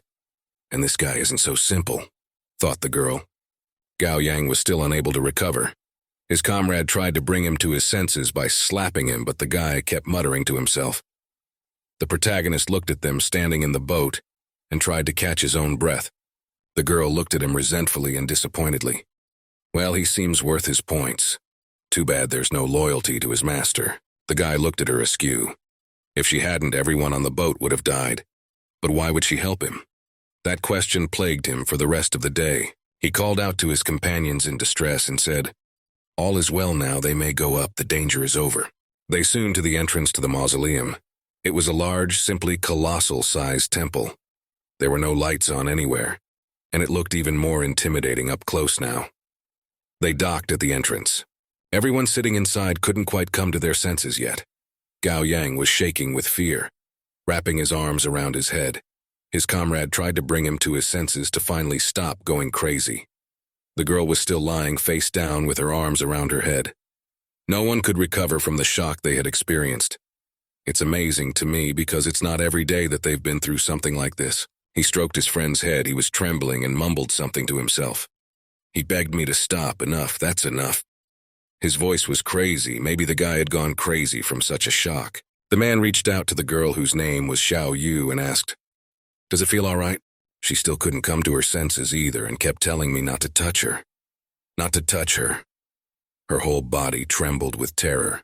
Her mind also went blank. Xiao Yu walked to the edge of the boat and looked at the abyss of gray, dark water. It was dangerous, but he barely had time to finish. This water-filled hall is called the Palace of Hades. This cursed vine was literally everywhere here. The guy looked around at his surroundings. Nasty plants covered almost everything around him. He urged all his comrades to come to their senses at last. His loud voice echoed off the walls and rumbled forward. They were already in place. They said it was passable, except that what would happen next was unknown. And it was this unknown that was most frightening. They were floating even farther away. The nasty shreds of that vine were hitting their faces, and the guy was trying to brush them off. Branches grow from everywhere at all, and there was just an incredibly nasty odor in those thickets. Suddenly there was the girl's shout again. She called the guy's name again. Xiao turned around and looked in her direction still without saying a word. Did she have something she wanted to say to him again? There was only one question swirling around in my mind. Why was she still helping him despite what he had done? The girl was pointing her finger somewhere to the side where the road led. That must have been the entrance to the mausoleum. She asked, "Does he see the lanterns hanging from the columns?" He looked in that direction. Indeed, there were several lanterns hanging there with hieroglyphics on them again. The girl said the assignment here is the same. You have to answer 6 of them correctly. She turned to him, so it was, and asked with a smile, "It's pretty easy, isn't it?" Plus, as she'd noticed, the guy was pretty good at riddles. If handled, it can leave this terrible place. Xiao looked at her again with a kind of incredulous look. One thing he didn't understand was why was she helping him. Still, he couldn't help but note that this girl's help was just right. She continued to look at him with surprise. And what's with the incredulous look? Let him think to himself, without her help, they would be going to feed the fish at the bottom of this river right now. Yes, she may not be a paragon of morality, but for the sake of the outcome, she can help others. Her help isn't because he's an associate who's worth points. The girl made her voices a little quieter. She's just repaying you for your cooperation in the previous trial, that's all. After all, he saved her life back then from those monsters in the river. The man in the boat was furious. He sent her to hell. They almost died because of her mercy. Except I don't know what the girl was guilty of. She just watched in silence as the man went on a rampage. But the man kept screaming, "That thing wants to bury them all here. That's all it takes, bastard." The girl hesitated and looked in the man's direction. This guy's name was Gao Yang, right? She almost laughed. He saw the death of his friend and stood up in fear. Threw away the lanterns and hid behind the backs of his comrades to reduce the risk, is she right? Her voice sounded with an incredible sneer. The girl smiled, feeling she was right. Indeed, there was some logic in what she said. She covered her mouth with her hand to keep from laughing. What is it? When the trouble was over, did he become brave again? I wonder if I'll have the guts to pass the test on my own. She looked squeamishly in the man's direction. He was just a useless brat to her. Gao Yang boiled up even more. He started pointing his finger at her and said she'd die soon if she talked like that. But the other man tried to calm him down. The protagonist was already just looking at them from the side and didn't understand why they were wasting their energy on such useless quarrels. He realized that the girl was right. Unlike Xiao, he just threw the flashlight out of his hands. The man continued to rage. He yelled for the girl, better to stay away from him. All right, whatever. That's not what we need to be thinking about right now. The protagonist needed to concentrate on how to survive here instead of mindless scandals and bickering between each other. Far more important to him now was to find out why this girl was giving him clues after all. What is she hoping for? When something goes wrong, I have a strange feeling that haunts him. Suddenly the girl called out to him again. She all but stood on her boat and looked in his direction. Waving her hand at him, she said with a smile that it was the first time she had actually helped someone. May he be braver and not die so foolishly. Waving at him one last time, the girl disappeared into the fog. The last thing the boy saw was her smiling face hiding in the thick, impenetrable fog. Soon her boat was finally out of sight and almost impossible to see. In the meantime, they kept moving forward toward unknown dangers. Who knows what awaits them next? Gao Yang was still unable to calm down. He shouted after her that she should look around. Xiao looked at all of this with a chuckle. He was already starting to get annoyed with you endless fights, too. The fog was pretty thick. You could see almost nothing. It would be hard to see if danger appeared amongst it all. Now I had to rely on hearing only. The girl continued to lie on the bottom of the boat and sob quietly. She was crying and talking about wanting to go home. It was evident that this shock had greatly affected her psyche, and now, at least for some time, she would not be able to reason logically, and in principle to reason. The guy stood and looked at her puzzled. The trial hadn't started yet, and you shouldn't have made such a big deal out of it. A man's voice called out to him, and he thanked him in advance. The boy continued to stare intently into the fog, trying to pick out any suspicious details that might indicate something. One of the men came up to him and put his arm around his shoulder and said that he was really capable, and they had a chance to survive. Only thanks to him. But it's going to be hard to do it alone. Just tell him what he needs, and he'll do his best. Xiao nodded his head in response and said that it was fine and he could handle it. The boy continued to stare intensely into the impenetrable thickness of the fog. As the only child in the family, he has yet to repay his parents for their efforts. You can't give up so easily. They continued to move slowly deeper into the mausoleum. They approached a flashlight that hung on a long string. It was from this particular lantern that a warm glow emanated. It was supposed to have a riddle on it, like the girl said. The lantern glowed and came closer and closer. Its warm glow inspired hope. Some ghostly hope, but hope nonetheless. You have to solve the 6 lanterns correctly and they can finally get out. The man asked the protagonist to let him choose the answers while he thought, but Xiao turned around to him and said that it was not worth it to do so. It sounded kind of weird. Trees and plants are born. The answer is probably the hieroglyph Shu. If the keys Cao and Mu are removed from the traditional character, this is what they get.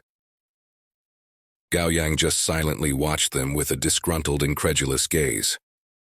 He stood behind everyone and watched with a baleful stare. Tucking his hand behind his back, he seemed to be hiding something there. The others cheerfully said that the protagonist should solve this riddle as soon as possible, and the others would help him. All this time, Gao Yang was holding a large hunting knife behind his back. His hand gripped the hilt even tighter. Anger overwhelmed the man to the brim. He was not as simple as he appeared at first glance. They floated closer and closer to the lantern, its warm light already enveloping their bodies pleasantly. The puzzles seemed to be getting more and more complicated. It was impossible to understand a damn thing at all. The man waited impatiently. He asked Xiao to still tell him what the answer to this riddle was already. The guy calmed him down and told him it was okay. There was no need to rush. They swam even closer to the lantern, and now they could see the hieroglyphics written on it. Limitless foliage. It was like an anagram. An anagram is a literary device consisting of rearranging the letters or sounds of a certain word or phrase. Xiao one of the papers, he thinks this decision will be the right one. A man stood behind him anxiously watching the protagonist's every action. Xiao began to read what was written on the piece of paper. Of the 2 ruling dynasties, the lower ruling dynasties are traditionally recorded using the character Chen. Limitless. It's the same thing if you remove the extra grapheme. Remove Chen radical to get Dong, from it next remove Mu to get Ji. So the answer is Ji. The small paper immediately caught fire and began to slowly turn to ash. In Chinese, word formation is more complex, so it's hard to come up with a well-crafted analogy. But if just this, that is, the word decoction can be made into the word author by rearranging the letters. Now, everyone in the boat was trembling with fear. Their lives depended on this kid, on the correctness of his answer. They were slowly approaching the end of the palace. The fog was clearing a bit there, and someone's indistinct silhouette could be seen in the distance. If nothing happened to them, they did the right thing. Soon, very soon, they'll be almost there. Out of the fog appeared a girl who seemed to be hanging from the vines. From her sleeves, plants burst forth that entangled the girl's body almost completely. She had long, either white or gray hair. Her eyes were closed. The girl was in some semblance of sleep. The guy in the boat said that if they get out of here, they should definitely get to know each other better. The protagonist will be his friend, the best friend for the rest of his life. In his voice, he could hear joy and hope for a speedy rescue. Suddenly, the girl's chest began to move and a vertical red eye opened there. The girl's normal eyes also opened. They were a soft yellow color, and the pupils were vertical like a cat's. The girl's skin was pale, and only near her eyes could be seen a little red-colored makeup. The girl looked at them carefully. Well, it was all set now. 6 tasks completed. The boat was coming closer and closer to the end of its journey. The fog was slowly dissipating, but something was wrong. It wasn't clear what was wrong. The vines around them suddenly stirred on their own. Did they do something wrong? One of the men's voice trembled. Were the answers to the riddles wrong? I mean, they did the right thing. One of the vines twitched and quickly flew somewhere backward. Something was definitely wrong. The plants began to move and dive underwater like snakes. Xiao looked towards the boat where the same girl was. The streetlights are on her side. They're still on. It seems the girl had failed in her task and now she was in danger. He looked in her direction with a frightened look. The girl had been helping him all along and now it was his turn. After the riddles are solved, they should go out. We still have a light on the other side, which means, did she fail or did she lie? Several plants braided the carrier and in a flash pulled him into the abyss of water. The dry body crunched and quickly began to hide underwater. The carrier has been dragged into the water. A chill ran down the backs of those sitting in the boat. Is the same thing waiting for them now? Xiaone hurriedly worried the vines are trying to strangle them. Otherwise, they'd be dead by now, so it all worked out after all. Boat slowing down. Have you arrived at the location? Through the fog, it could be seen that the plant was gathering into some sort of wall covering the passage. It was impossible to swim any farther. What's it starting? Gao Yang tighter grabbed his knife, and to calm his own conscience, he mentally apologized to the guys. But he didn't want to die. He had now made his final decision for himself. The girl stood at her boat and studied with interest what was written on the screen of her smartphone. The carrier stopped the boat by sticking a pole deep into the ground. The girl looked at the smartphone screen in surprise. Her eyes widened. And we did manage to activate the covert mission. A fleeting smile flashed across her face. They badly, with such a mediocre mind, correctly answered all the difficult riddles. Too bad it's too easy. In fact, being in the palace already speaks for itself that the test has been passed. The girl smiled wider. He even took the initiative.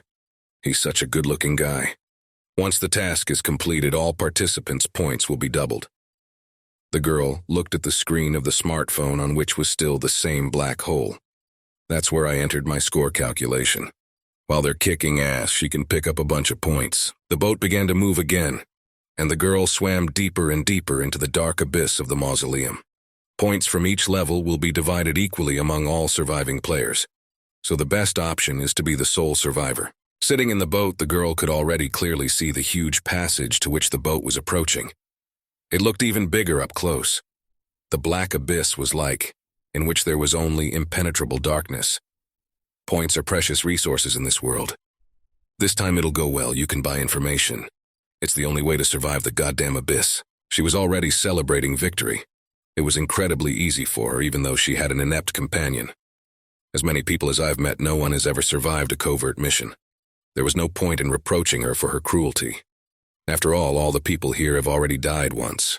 Lastly, she mentally said goodbye to him. They might never see each other again. A fleeting smile flashed across her face. She did it. Everything went according to plan. The girl slowly passed through the glowing gateway into another space. There was water there as well as in the previous world, but she was comparatively few in number. The girl stepped inside, black water beginning to splash beneath her feet. She shouted to the void, "Hey, big black ball." She smugly said that she had passed the test again. What a surprise. Her answer was silence. Here was a great long corridor of the same kind of doors from which the girl had emerged. In the distance, very high up, hung a black hole. The girl continued to address this unknown creature loudly. He only uses subterfuge, plays with their lives. Her voice halted with overflowing anger. Now let him listen here, they won't give him that easily. The response was all the same silence. The girl continued to yell. Do you really enjoy creating all these creepy places with idiotic rules so much just to play with them? What's he trying to accomplish?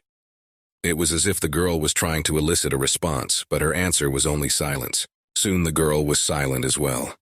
As she realized she wasn't going to get an answer, her baleful gaze was fixed directly on the black hole that towered above all this monstrous splendor. She spread her hands apart. Just let the hole wait and see for itself. She can do whatever she wants. A selfish and unscrupulous woman like her is bound to get out of here alive. Her voice echoed in that empty space. The answer to her was all the same silence. The girl continued to scream. She can't be squashed like some pathetic insect. She will spare nothing to survive. She took a couple steps closer to the exit. Until she figures out what the hell this hole is, she's not gonna fucking die in here. Her voice sounded angry and confident. She touched the white space outside the door and pressed it. The space distorted and rippled like a water surface. Turning directly toward the door, she called her name. Her name was Liu Anyan. The girl ran her hand over the strange surface that resembled glass. There was a nasty squeak. Something changed. The gate opened and she was already able to walk inside this whiteness. Completely dissolved in the bright light, the girl moved farther and farther away. She had to squeeze her eyes shut to avoid being blinded on the other side, and began to slowly move out of the passage. After a few seconds, she found herself in some strange room. From the looks of it, it resembled a normal dwelling. There was a large couch. The girl looked around to see where she was. Of course, her personal space is even bigger than last time. She walked closer to the couch and sat down on it, turning to the dolls that sat a little ways away. She turned her head around and asked in a friendly voice if they missed her. She moved even closer and picked up a toy stuffed bunny. The girl put her arms around him and nuzzled him. The toy was incredibly warm. She began to talk to the toy as if it were a living person. Said they're just approaching the border now. Now they have two options. They will cross it or die. There are still 4 of them, including Xiao Yu. It's so boring to go through the level of the very first one. You have to wait for all the players to finish. The sooner this is resolved, the sooner the points issue will be closed. The toys did not answer her in any way, but only stared with empty, black, beady eyes. The room where the girl sat seemed to be in weightlessness. There was only the vast black abyss around. Her words as she entered the room echoed here in infinity. A disturbance arose in front of her face, which gradually began to take the form of a human figure. "Come on, let go of the knife," the figure said. A small screen appeared, showing one of the guys holding a knife. He told Xiao not to worry. Only the newcomer should die. His eyes were crazy and his hands were shaking from overexertion. Grinning wryly, the girl continued to watch with interest. Not long ago they were playing around, but now they're ready to tear each other apart. This guy's the only one in their group with a cell phone, so he must have gotten the tip. Gao Yang continued to stubbornly hold the knife in his hands with his knife thrust forward. The guy said that when Xiao guessed the riddles, he received a message from the abyss. "Your comrade Lun Xiao Yu has successfully awakened the main monster in the Palace Princess Underworld." The man's voice trembled, with his sword, and looked fiercely in the direction of the other guys. "He's deliberately trying to kill everyone, isn't he? He was in on it with that bitch from the start." A photo of the very woman in the red outfit that was braided with vines popped up on his cell phone screen. If they don't put her down soon, they're dead. The easiest way to carve a person's heart and bring it as an offering. Everyone was horrified at this inference. One of the guys tried to talk some sense into him. Let him listen to himself. If it wasn't for Zhao, they would have been dead long ago. But he didn't care. You Notice was told clearly he's her accomplice. The guy continued to hold the knife with shaking hands. The guy tried to calm him down and asked him not to get hot. Have him show them his cell phone. Gao shouted that there was no need for that, and he pointed his knife at them even harder. Does he really doubt his words? I mean, they've been through so much. Did he ever tell a lie? And after all this, he wants to ditch them and hook up with this rookie. The man was almost crying by now. His hands began to shake and the knife blade wagged in different directions. He trusted Brother Xiao, but he betrayed him. The voice is getting stronger and stronger. And now he's going to take the side of a guy he doesn't even know. The poor guy was almost crying from despair. Liu sat on the couch and watched from the sidelines with interest. She grinned. He hadn't had a chance to get back at her, the one who doomed them to certain doom, and he decided to get back at his savior. How ironic. Xiao Yu should know that human hearts are full of guile. But either way, he chose not to follow her. A friend tried to calm Gao Yang down. He's talking nonsense. Didn't they all agree to get out of here together? He will not allow such foolishness to happen. Let him calm down and let his knife go. But the kid had no intention of obeying him. He gripped the hilt of his knife even tighter and ordered everyone not to move. The boy's gaze became frantic. He finally lost his mind from fear and resentment. He had listened to his brother all along, after all, but not this time. They just need to do as the notice says and kill this newbie. After that, they'll get out. He's not selfish at all. He has a good reason to survive. In a trembling voice, the boy tried to explain confusingly. 2:30 a.m. Plar Bear Corporation. The tall building was pointing upward into the blackness of the sky. Apartment development by. The room was almost empty, only the even sounds of keyboard tapping could be heard everywhere. His fingers ran quickly over the keys, pressing them as if on automatic. There were several people sitting in the room, and Gao Yang was among them. Another man approached him. The others looked in his direction in silence. The guy asked, perplexed, "What's the matter?" The man looked at the laptop screen and asked, "Did he really work overtime all month for this?" Gao Prop continued typing diligently. Drops of sweat ran down his face. The others also looked in his direction with disbelief and caution. From this, we could conclude that he did not enjoy much authority. The girl sitting next to him in an annoyed voice asked him to speed up. Their team wouldn't finish in time. The man sitting next to her also raised his voice. Everyone is waiting for Brother Gao to finish his tasks. You could hear the irritation and acrimony in his voice. Poor Gao sat at the computer and began to beat his fingers on the keys even harder. He apologized to everyone. He was very embarrassed for slowing everyone down. Almost all the windows in the high-rise were extinguished. Only that single window remained in whose office our hero sat. Everyone had already dispersed home, and he was the only one trying to finish his task. He was already very tired. His eyes were almost closing by themselves. Time stretched incredibly slowly. He was very tired, but nothing. It's okay, he'll get through it. With these words, the man encouraged himself. He couldn't lose this job. He'd been striving for it for so long. The next day, the kid was called into the principal's office. The dismissal order came. He had to go to HR. At that moment, it was like everything came crashing down. His whole life was shattered in one moment. He was sitting at the bus stop. It was pouring rain outside. The cold, dank weather crept under my jacket with a cold wind and made my teeth chatter. A man was sitting there with his head down, talking to someone on the phone. The doctor's concerned voice, saying that his daughter's treatment could no longer be delayed. As a doctor, he recommends bringing her in as soon as possible. It was as if everything inside the man was shrinking. The doctor said the cost of treatment is about 300,000 yuan. Plus rehab, of course, isn't cheap either. It was an insurmountable sum at the moment. The man was breathing heavily. He was silent, not daring to say a word. He listened silently to the doctor's conversation. The doctor continued. On top of that, the money that Gao had been depositing as an advance payment for treatment had run out. Therefore, he should make a decision as soon as possible. Soon, a short beep was heard in the receiver. The doctor hung up. 300. That sum was running around in the poor man's head, keeping him busy. That's money he'll never make in his life. Especially since he had just lost his job, his only way of earning a living. Raindrops were building across his face, mixing with tears. He remembered his daughter, pictured little Lin lying entangled in wires under artificial respiration. The man cried heavily. It was like something ripped through his chest, something very important. He didn't have the strength to take it anymore. The situation was more than desperate. What to do now he didn't know. Suddenly, my head began to spin. Everything went blurry in his eyes. He looked at his hand. The image became odd and blurry.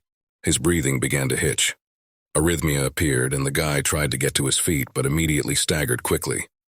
He immediately dropped to the wet asphalt in the rain. People were already crowded around him. Concerned voices were heard. Everyone wanted to know what was wrong with this man. Someone's already dialed an ambulance. And the man's body continued to lie in the pouring rain on the wet pavement. I don't think he was breathing anymore, and now here he is, holding a knife trying to survive. So if one of the 10 should die, it's definitely not him. His sick daughter needs her father. Men were already literally screaming about it. The two boys fell silent and looked regretfully in the direction of their comrade. No one dared to say a word.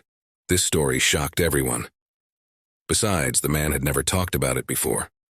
Xiao fell silent, he pondered. The guy's gaze darkened. Unhappy. He's already desperate, but anyway, his words about killing. He shifted his gaze to the side where the thick fog was also dissipating. He's not to the point of being altruistic enough to die for a man he just met. He cared about his own life too. He keeps talking about how he and that girl are in it together. I guess she was telling the truth after all. At this point, the guy regretted switching companies. It made him a little sad. But there was nothing to do, though he never had any thoughts of hurting anyone. That's exactly what they thought anyway. Xiao Yu shifted his gaze to the man in the green shirt. Silence hung between them for a moment. Did he really think of something? Liu Anyan sat on her couch watching the unfolding events out of surprise and rapture. A few strangers, temporarily banded together to keep from dying, and now ready to rebel against each other. This situation made her laugh. Did he really think to stall for time? The girl continued to watch intently.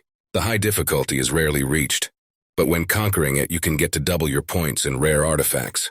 The girl grinned and continued her observation.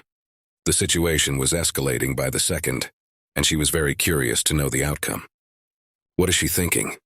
Having seen so much through the 7 levels of the abyss, and no one has ever been able to unlock a hidden test of increased difficulty and survive.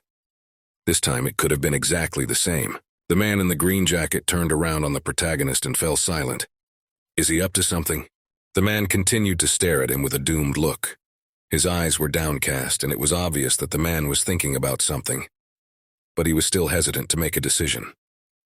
Xiao mentally begged him to tell him that his eyes were deceiving him, but it seemed to be exactly what he thought it would be. He lowered his own eyes down to where the very woman who had been panicking all this time was lying. His heart skipped a beat at the hunch that visited his head. The girl continued to lie with her arms covered, and now she was no longer crying. She only looked pitifully at the real guys, apparently realizing that her situation was getting worse by the second. She looked very pitiful, and that look made the protagonist's heart clench. He didn't want to kill her, but he knew they had no other choice. Neither of them wanted to die, and the girl was well aware of that too. The guys glanced amongst themselves, the situation looming obvious. But no one ever dared to take on this heavy burden and sacrifice an innocent man for the sake of their lives. Zhao had already guessed everything, and this guess caused drops of cold sweat to build across his face. He couldn't believe that they were really willing to kill a man and present the heart to the princess. Are these people really that inhumane? The plants completely braided the passage, preventing the boat from passing any further. Time was running into seconds. A decision had to be made here and now. Everyone remained silent, no one daring to do anything. The guy pondered. They're all dead already, but they decided to choose who would die again. He ran his eyes over all the team members, his gaze stopping on the girl. Either way, he didn't want to hurt anyone, so he would try to change everyone's minds first. The thought seemed delusional, but something human inside him told him he should do so. Still, he gathered his thoughts and began to speak.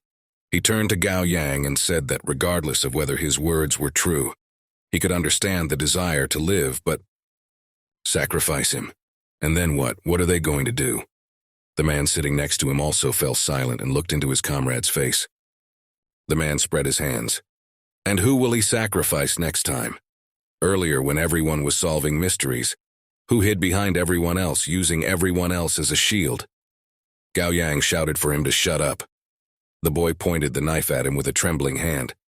Xiao realized that he had no other option but to use the others.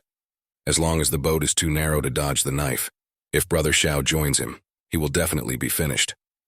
The situation was not favorable for the boy.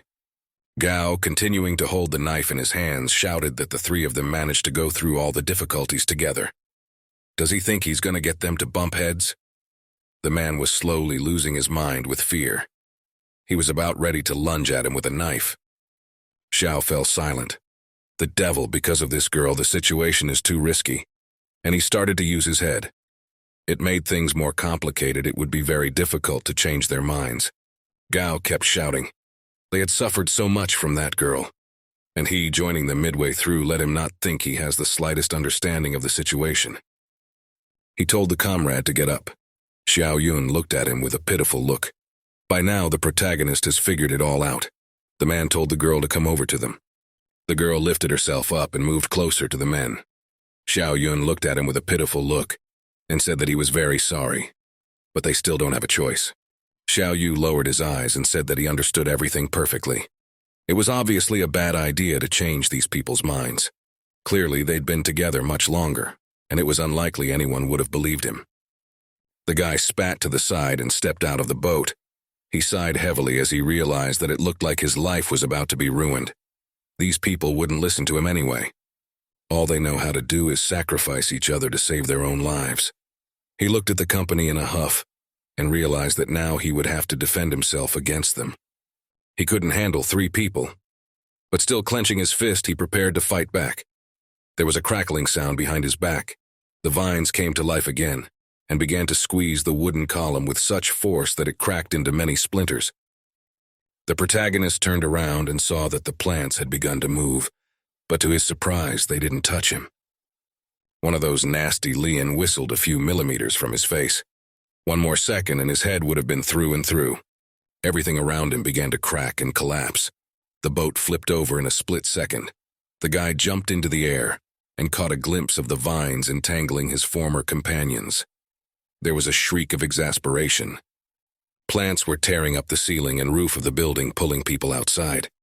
There was nothing they could do anymore. The plants had braided their bodies tightly. The mausoleum began to stagger, the walls wobbling under the onslaught of the plant. They permeated the entire building like the tentacles of a giant squid. Only now did the boy see just how many of these lians there were beneath the water column. They were popping up from literally everywhere and piercing through the walls.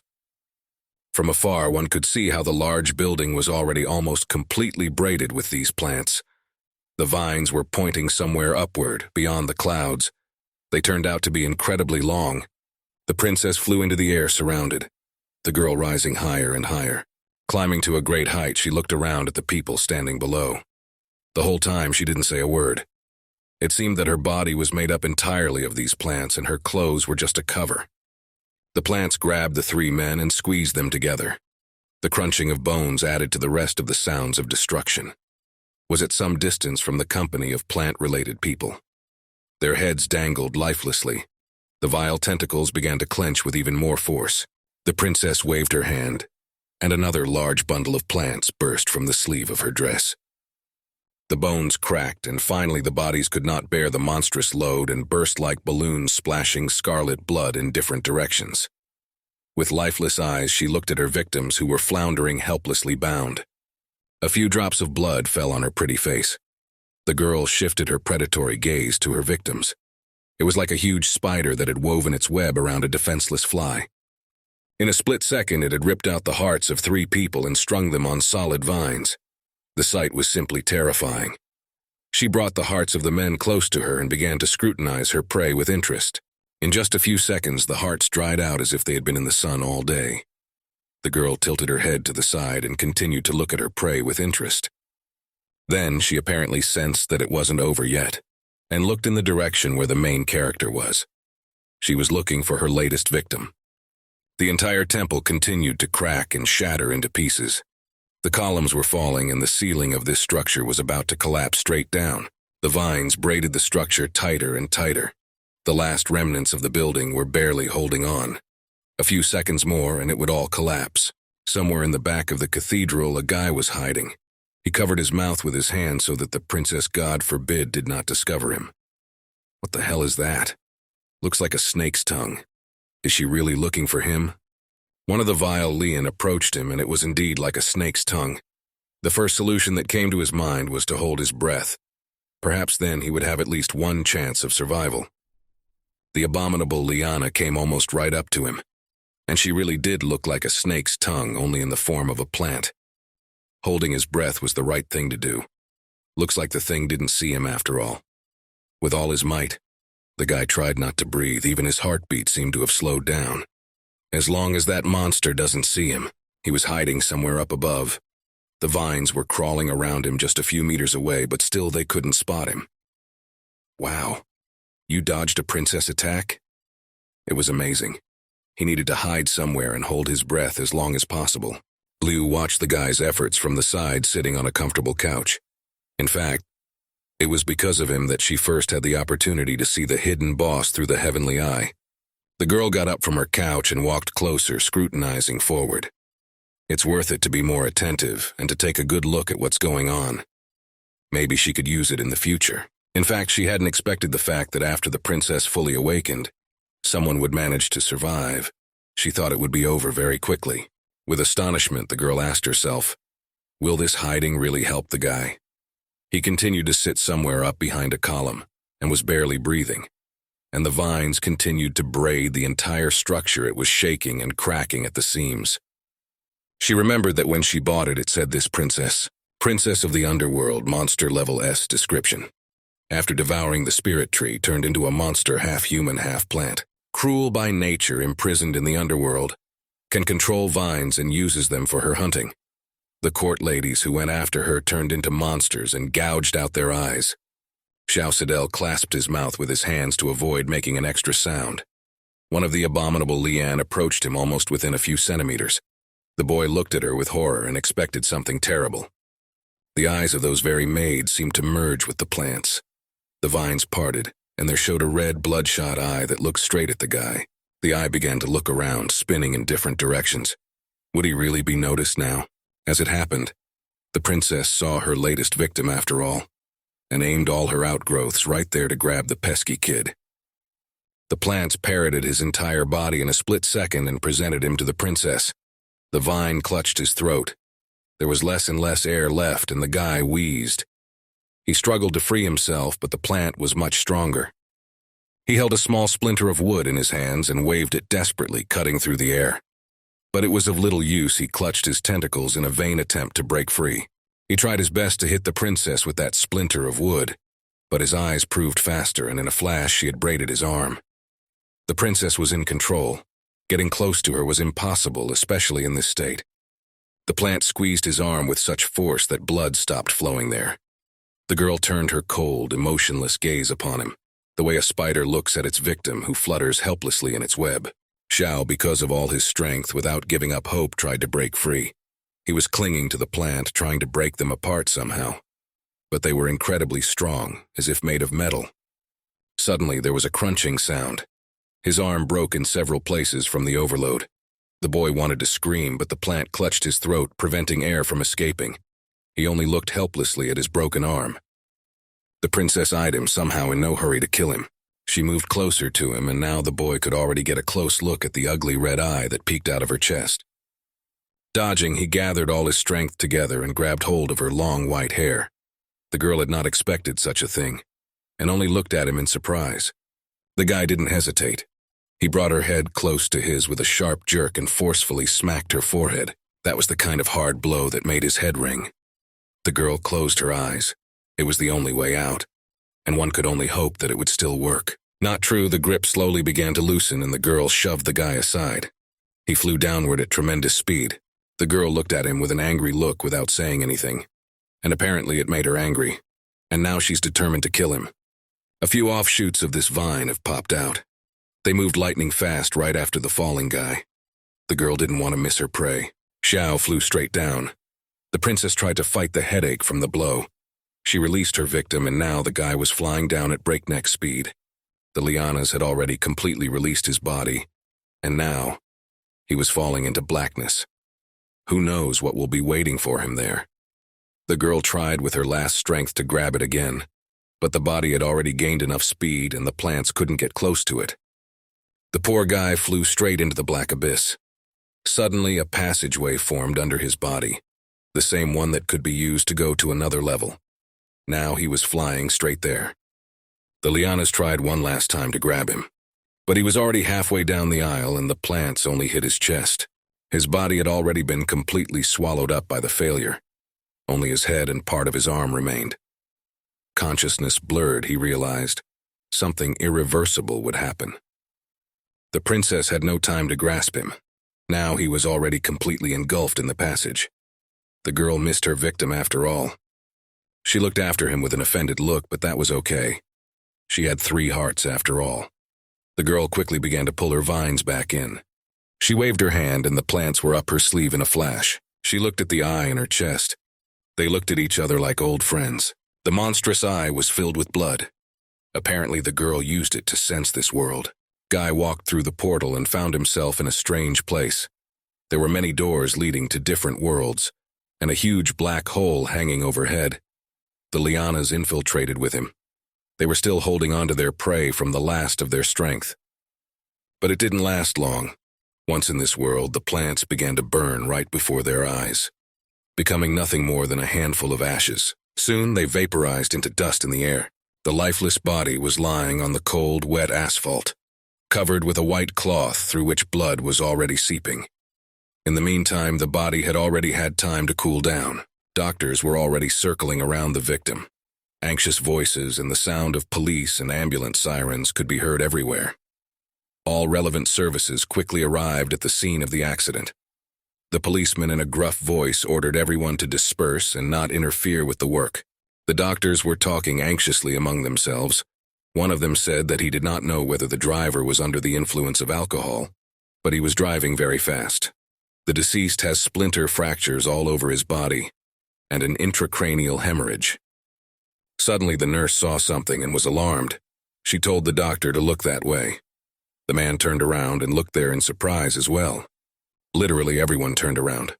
The policeman looked at the seemingly dead man with a look of utter confusion. People standing nearby shouted that the young man was still alive. Doctors instantly surrounded the protagonist and helped him up. The guy was alive despite being so seriously injured. He was still alive. The doctor holding his back told him not to move. With wounds like that, it's dangerous. He summoned another doctor to examine him sooner rather than later. The boy looked around with an uncomprehending gaze. Where is it? Is he at the scene of his death? The doctor walked up to him and put his hand to his wounded head. He told him not to move so he could take a closer look at his wounds. The guy was still in mortal danger with those injuries. But something happened that no one expected. The doctor's eyes widened in surprise. This can't be happening. Where are all his injuries? Early on, the head simply disappeared. The nurse looked intently at the doctor before. She didn't realize what was going on. Isn't this guy already dead? It was quite strange. No one understood anything. But the fact remained that the guy survived the monstrous accident, even though he was already near death. The big yellow moon had already risen in the sky and cut the dark, smoky clouds with its light. The next day, he was called to the police station to testify. The policeman assured him not to worry. They would contact him without fail when they had identified the culprit of the accident. Xiao thanked the policeman for his help, and now he had to go home. After such an incident, one needed a good night's sleep and rest. He walked out of the public safety office and he walked briskly home. The cops still didn't understand anything. How did this guy manage to survive? One of them turned silently and looked at the slamming door. Police officers continued their work on the investigation. This guy was kind of weird. Yesterday, the doctor pronounced him dead on the spot, and he's walking in one piece. The man couldn't figure out what the mystery was. We should have looked at the security footage. How can you even stand on your feet after being hit at that speed? There were more questions than answers. It seemed very unnatural to them. We had to check it out. It was already warm outside, with people walking everywhere. The familiar surroundings were calming. After all the experience, protagonist needed a good rest and recovery. The weather was nice. He sat down on a bench under a tree and sighed heavily.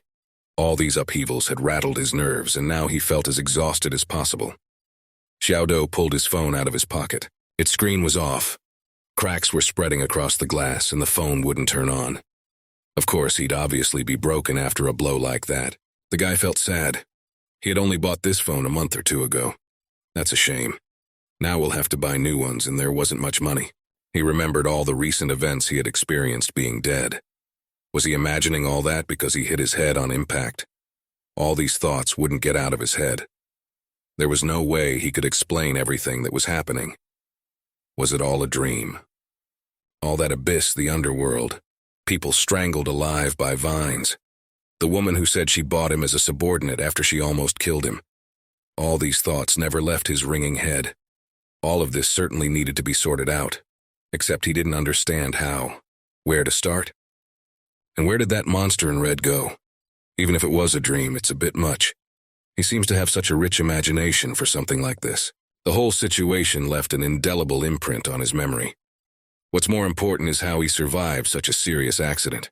The bike and phone are completely destroyed, and he's got nothing but bruises. This whole thing seemed really weird. He didn't understand anything.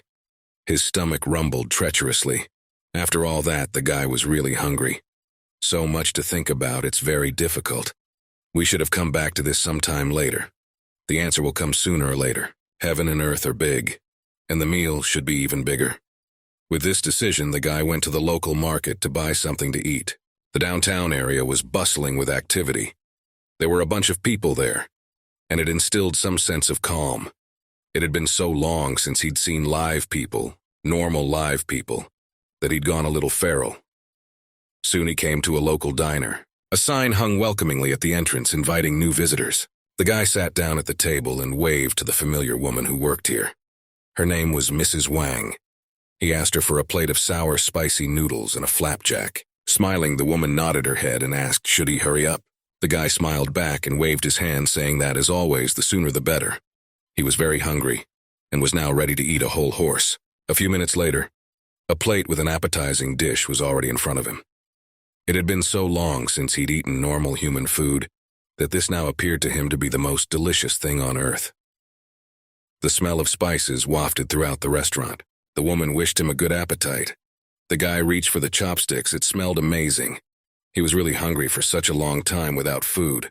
Carefully taking a small portion of noodles, he brought it up to his mouth.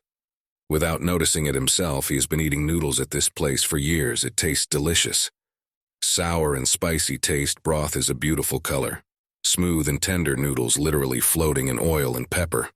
Crunchy soybeans, green onions, the final touches adding even more nuance to the multifaceted flavor.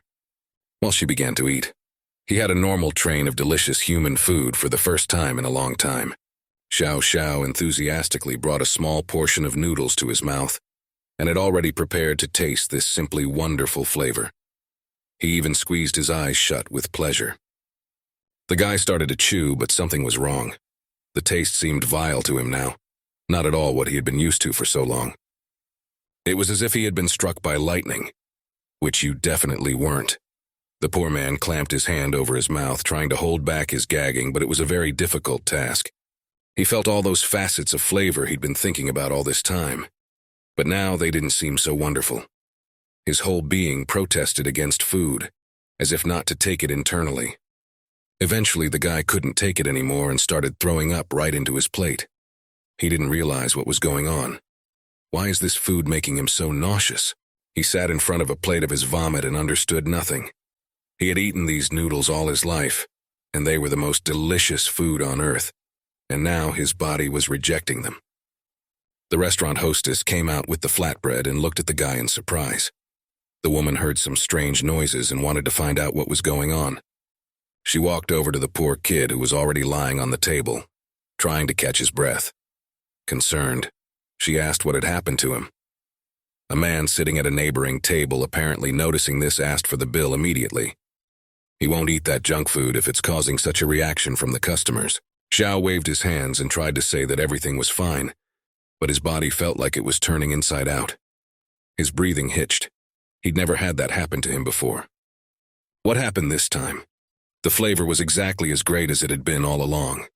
Then why does it make your insides sick? There was something strange in the guy's blood. Among the small blood bodies, outgrowths could be seen. Offshoots of the same vine he saw between life and death. His whole heart was pierced by these offshoots. Now they had become part of his body, and like arteries braided his human heart. By the way, they were the reason my heart kept beating. The princess, who in the afterlife had wanted to kill him, now seemed to be under a column of water. She started to move, but still didn't open her eyes. The girl frowned as if sensing something. Night came. The lights came on in the city. Life went on. Soon the guy came to his house. After the recent incident, he needed to rest. Something was wrong. Probably the recent accident had affected him. His phone was full of missed calls from his mother. Now it was hard for him to explain to her that he was fine. He'd made up that his phone was dead, but the woman had little faith in that. Her worried voice echoed in the receiver. She said her son was all alone in there. You should be more careful with your health. He and his father aren't around, so let him learn to take care of himself on his own. The boy sat on his bed and listened to his mother's lectures. He understood why she was so worried. Smiling, the kid replied so she wouldn't worry about him. They already have to take good care of themselves so he can feel at ease too. Okay, he said goodbye to her and hung up. Sitting on the bed, he stared at his new phone. He just recently bought it to replace an old broken one. Luckily, he was able to get a new phone pretty quickly. Really had to lie to his parents. It's best not to tell them what happened for their peace of mind. Still, they won't believe it. They'll just be worried. He walked over to his computer desk. The guy got the idea to write on the internet about what happened to him. That way you could see what people had to say about it. No one will recognize him anyway. He sat down at his desk, opened his laptop, and started flipping through the forum. Here quite often publishes different stories. Need to see what others have to say about his case. He decided to write a post-strange nightmare and what has changed, for example. Can no longer eat his favorite dish and does not stop drinking water. My fingers began to beat heavily on the keyboard. There were a lot of responses in a short time. Wait a minute. All the comments that users left were just requests for the story to continue. They didn't seem to take her seriously. Do they think his story is made up? But really, it was hard to believe. No wonder people took it that way. Continuing to read the forum, the guy got pissed off. What? And not what do they write about pregnancy? Dude, he's a man. That answer infuriated him. Damn you. Even the editor thinks it's a figment of his imagination, except he didn't make it up. Okay, no one seems to believe it, and it was stupid to hope so. Suddenly he got a private message. The author was kinda weird. Little Fairy Xiangxi. What kind of idiotic nickname is that? Probably some kind of troll again. Did she write that she was affected by a long-standing technique? In terms of modern science, this can be seen as if it were an ancient biological technology used by insects, like various toxins for victims. And unconventional, this technique is called voodoo. The answer was as strange as possible. But the guy wasn't allowed to think about it. Someone knocked on his door. It's getting pretty late. Who could it be? At least he wasn't expecting any guests. He rose from his chair and walked briskly to the front door to open it. And who could have come at this late hour? Another private message came in. The author said he hopes he didn't scare him accidentally. It was apparently goo poison, an ancient technique that most often leads to death. The first symptoms will be a change in body temperature. It will drop well below normal. More private messages followed. The author went on to say, over time he will notice that his skin will start to fester. He will start to feel tired all the time. He will have nightmares every night. Eventually, when the curse sucks all the juices out of him, she will burst out from behind her shell, leaving behind only a piece of human skin. But the good news is she's willing to help. Her family is good at it, and they can talk things over and maybe set him free. The guy can trust her. Have her please call the number listed. What came next was a lot of numbers. Xiao walked over to the stock and looked into it. There stood a man in courier clothes. A courier? But he didn't seem to order anything. He sniffed his nose. This man probably had the wrong apartment, but still needed to open the door. As soon as the doors opened, the guy went into a stupor. There stood that very girl from his dream. She was holding a cell phone with a picture of the very same courier on it. The girl looked at him with a displeased look. What's that look on your face? It was like seeing a ghost. Without subterfuge, he certainly wouldn't have opened the door for her, that's all. The girl looked worried and even a little displeased. The kid couldn't even get a word out. He was in total shock. First of all, how did she find his house? Secondly, how did she end up here?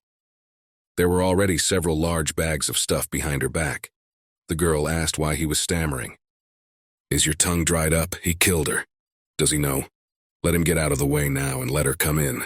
The guy was struggling to come to his senses and explain everything that was happening. He had already started to close the door. That's all right. We need to calm down. It's not a big deal. He must have fallen asleep and is having another nightmare. But the girl wasn't going to back down so quickly. She had put her bag between the door and the wall, and now it was impossible to close the door. It's standing. Let her in now. It was 11:35 on the clock. The girl told him not to sulk. We should have just sat down and had a normal discussion.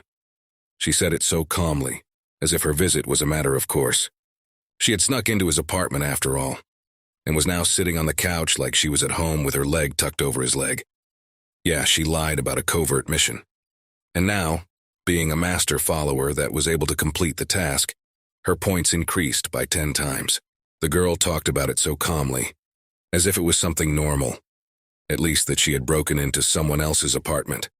She went on to say, Liu has always treated points with care, especially in the lower levels. But with this number, there's a chance of qualifying for B level. Xiao folded his hands in front of him and sat listening to all this nonsense. The girl kept talking. By the way, he shouldn't relax. What's happening is only temporary. When the next mission begins, he'll be pulled back into this world. And as subordinates, next time he'll be on a more difficult stage with her. The girl looked at him with challenge. Her facial expression, so arrogant, was starting to get a little annoying already. So he should listen. Their team has a much better chance of surviving the quest if they stay close. She doesn't think there's any reason to say no. Xiao shortly threw out that there was no way in hell he would listen to her this time. He'd had too much of her already, and now he just wanted to live a normal life. Listen to her. Even the very thought was delusional. He's afraid he won't have the stamina for another trip. If she hadn't shown up, he would have thought of what had happened as a nightmare. The guy listened to her and asked a question. What reason does she have to believe that after what she's done, he'll agree to cooperate? The girl looked at him with a haughty look, exactly as she always did, and began to speak in a calm, even tone. When a master dies, a summoned subordinate is also sent to the other world. Does he think you can rely on luck alone at B level? Now she's going to show him something. The girl tossed a pile of paper on the table in front of him. There it is, proof of her sincerity. The guy didn't understand what this was even about. What kind of documentation? They were drawings. They seemed vaguely familiar to him. All this were the trials of the abyss upon them. The girl grinned at him and asked, does he really think that the fact that he's alive now is just luck? The paper captures the levels she has passed through. For a beginner, the experience of a professional is the best training. She spoke as if she was completely confident in her words. The group was directed to an abandoned building, where it was necessary to go down into the basement. The drawing showed a room with several people shining flashlights into the darkness. During the descent, people kept inexplicably disappearing, and upon reaching the target point, the girl was silent for a second. Only then did it become clear that this was a shadow monster trap, and all of the previously missing team members had been dragged into the darkness forever. She leaned back on the back of the couch and kept talking. If she hadn't used the points to get the clue to retreat, she would have been among them. She presented another drawing to his face. Another time they were sent to prison, to play hide and seek with 12 murderers, and of course, she thinks the guy realizes what happened to the ones they found. The levels in Abyss will always be an order of magnitude higher than expected. But basically all the abomination going on is complete blandness. Xiao picked up a piece of paper and began to look at it with interest. So these are her drawings. She must have graduated from art school. Looked pretty good. The drawing showed an obscure monster. It had a round head, most of which was occupied by a large mouth. A mushroom monster that emits poisonous gas. Under 3 meters tall, no vision. Next to the drawings was a summary describing the monsters. Memorizing so many details in a dangerous situation. The guy wondered if this girl was really very smart, or just cunning. At the bottom of the drawing were numbers. It was a date. July 26th, just a week ago. Between the dates and the pictures, there is the same interval everywhere. It brought to mind some thoughts. So Abyss pulls participants into a new level every 7 days. Now I see. Biochemical abandoned city. A closed forest. A room of sepulchral silence. Moonbase 356. Xiao looked at all these drawings and tried to understand something. What a load of crap. Does she really have so many dangerous trials behind her? He didn't realize. Were these places real or just an illusion? It all seemed so crazy to him that he couldn't believe it. Although this better turn out to be just a lingering nightmare. Guy tried his best to hope for it. But with each passing hour, hope was fading. At this time, the laptop was bursting with private messages. The author continued to write. Did he ask why the guy wasn't answering? How's he feeling? He really doesn't think it's just a prank, does he?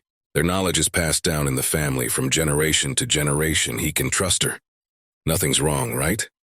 The man who answered on the other side of the screen seemed concerned, looking at the leaves with drawings, and the guy asked how she found his house, asked don't know because he never said, where lives in this world? He turned to the girl, clicked her name. The girl didn't answer. Turns out she's been asleep for a while. Liu Anyan was lying on the sofa with her back turned to him, sniffling quietly. How can you sleep in a situation like this?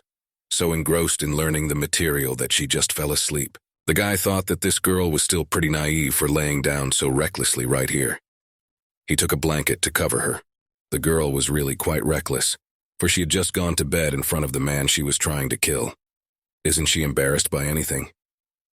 He covered her with a blanket, and the girl wrapped herself more tightly in the warm cocoon. But has she really been through so many already horrible things?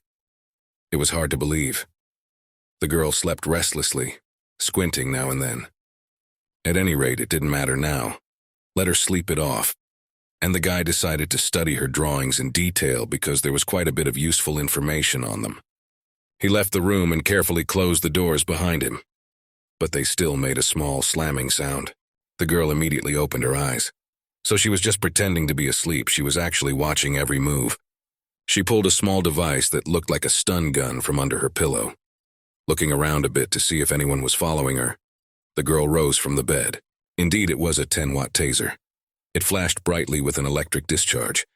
This guy is really good, thought the girl to herself. The next day, as usual, the sun rose, illuminating the waking big city with its light.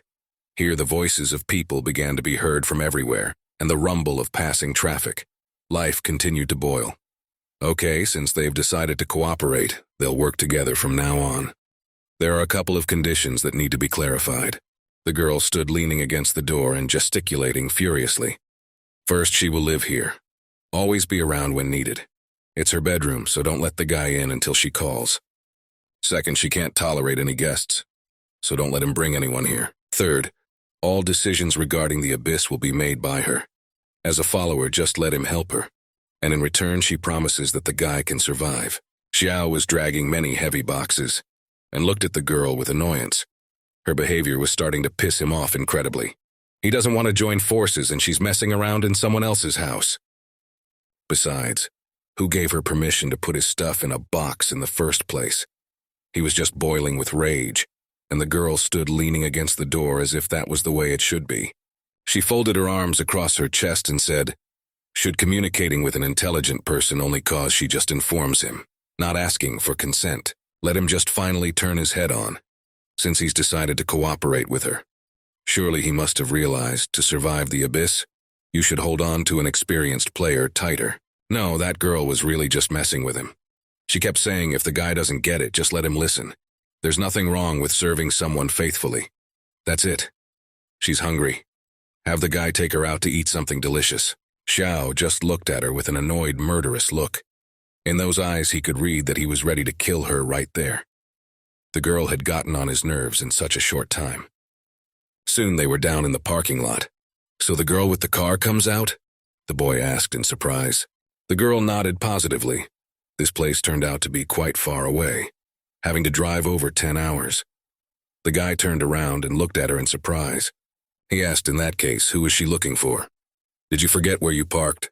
Finally, the girl finished driving with her eyes and seemed to have found her car.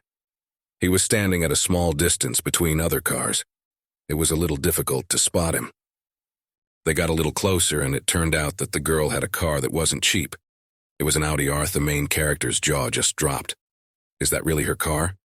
The girl opened the door and invited him to hop inside. The guy still couldn't believe his eyes. How did this girl get such an expensive car? Isn't she worth under $100,000? He stood still hesitating to come closer. Still, he jumped into the car. The cabin was quite spacious. The girl turned to him and asked him why he was frozen. Where were they going? But the refusal to lead flashed through his mind. Since another car is already being introduced at such a young age, it turns out that her family lives far from poor. He thought about taking her out to eat kebabs, but that seemed a little inappropriate right now. The girl noticed the guy's confusion and asked what was wrong with him. Xiao remained silent, trying to overcome his embarrassment. The girl just stared at him in silence. If he can't make a relationship and befriend her, it's quite likely he'll die in this damned abyss. The kebabs are definitely out. You need to show off for her and the money. That's the best option. The poor guy's teeth are clenched. We need to raise the budget. At least $1,000.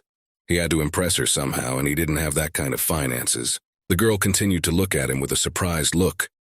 Would he finally make up his mind yet? Let them go wherever they want. The boy snapped out of his thoughts and finally came to his senses. Just something to eat? Good, good, good, good. The girl looked at him with her cheerful gaze. Well, okay, then they're off. Soon they approached a rather expensive restaurant with a beautiful black sign with white letters on it. If the guy was alone, he would never go to this restaurant in his life, as the prices here were really biting. The girl immediately began to order absolutely every dish on the menu. She ordered so much that it seemed like they'd never eat it in their lives. Soon before them on a wide table stood a multitude of expensive dishes. Liu gave the boy a friendly look and told him to eat whatever he wanted. The guy sat in front of her and didn't know what to say. There was so much food there, it turned out you could feed a whole big family. Is this really what the two of them are going to eat? The girl took the plate of lobsters without embarrassment and began to devour them greedily. She looked at the guy and asked, "Isn't he hungry?" He wanted to eat something, but with an appraising gaze he examined everything they had brought. She seems to have some misunderstanding about the word, eat whatever you want. Game. Abalone soaked in sake. It's scary to imagine how much all this good stuff costs. What can I do? It's too late to run. Goosebumps ran down the guy's spine at the realization of just how much it all might have cost. He smiled hysterically. It was hard for him to admit that he had no money, but he gathered his will into a fist and said it. The girl was already putting another oyster in her mouth and looked at him in surprise. So he was worried about what she said about the treats. Did he really see a master making his follower pay? She licked her fingers and looked pointedly at the kid who was out of place. She asked him, if today was the last day of his life, what would be the first thing he would do? This question struck him in its simplicity and yet complexity. And what's his answer to that? It was like he'd been hit over the head with something. The girl continued to look at him intently. Since he's mulling over this kind of gate stuff, it means he's still undecided. In front of her stood the unfinished dishes. She got up from the table and quickly said that she was full. Let him eat faster since it was all paid for. The guy silently continued to stare at her with a surprised look. She looked at him good-naturedly. Let him not sweat it. Let him fill his stomach with whatever he wants. After all, who knows what will happen to them tomorrow? After the word tomorrow, the guy got scared. Is it really that soon? The black hole popped up on the phone again, with the next task written underneath it. The next place they'll be diving into is Penlai Abode of the Immortals. Behind that, a table of participants popped up. Their names were marked there. Louis Anyan and Lun Xiaoyu. I heard someone's voice as if from a walkie-talkie. Calling the Seawolf. Calling the Seawolf. Come in. Shit. The radio's not working. The sky was covered with dark, heavy clouds in an instant. A terrible thunderstorm was approaching. Lightning pierced the heavens every now and then. Cutting through the clouds, a large airplane flew across the sky, leaving behind a plume of black water smoke. One of its engines had failed and was now on fire. The dashboard was flashing with a multitude of lights indicating a breakdown. Fuck. All the gauges are all fucked up. The two pilots sat in their seat, not trying their best to level the car, which was going downhill. Now their lives hung in the balance. The weather was raging outside the window. One of the engines was broken, and there were fewer and fewer options for rescue. One of the pilots turned to the other. There on the horizon was an island. But his comrade didn't seem to hear him as he lowered his head like a puppet. The airplane was rapidly losing altitude. There was still a decent distance to the island, and now it was unclear whether they would be able to reach the saving land. Otherwise, they would simply crash into the water. Xiao Se sat buckled in his seatbelt. His head was splitting again, and the girl's voice was clearly heard in it. She asked if he remembered what they had just discussed. When it starts, let him find the camp and they will meet there. The boy persisted in trying to come to his senses. Who talked to him? The voice sounds like a woman's. It's ear-splitting. What a disgusting noise. The alarm light was flashing, the siren blaring everywhere, drowning out all other sounds. The situation was escalating each time. Looks like he's back on one of his missions. My eyes were blurry. My head was splitting and I couldn't get my thoughts together. The guy was holding his head. Finally, he came to his senses a little and began to look around. With horror, he found himself sitting in an unknown place. Where did he end up? He had a satchel on his back. He looked away and was horrified to find another man sitting next to him. But he didn't move and didn't seem to be giving any signs of life at all. Xiao tried to shake it off, but the case only dangled lifelessly in different directions. Where the hell are they? A horrible guess flashed through my mind and my pupils narrowed at the realization of the hopelessness of the situation. It was slowly starting to dawn on him, but still the guy hadn't fully come to his senses yet and was in a bit of a stupor. He saw an apparently dead man sitting next to him, but what was he doing here? Suddenly, hearing someone's familiar female voice, someone called out to him. Louis Anyan walked over to him and started rubbing his head, trying to shake him so that he would finally come to his senses. The girl's voice was anxious. She looked at him with a serious, concerned look and asked if he had seen the time. He screwed up. Has he forgotten what they were just talking about? Zhao shifted his gaze to where the female voice was coming from. He couldn't focus his gaze as his head was splitting, and his eyes were seeing double. His voice was weakened, but it was also drowned out by the people around him.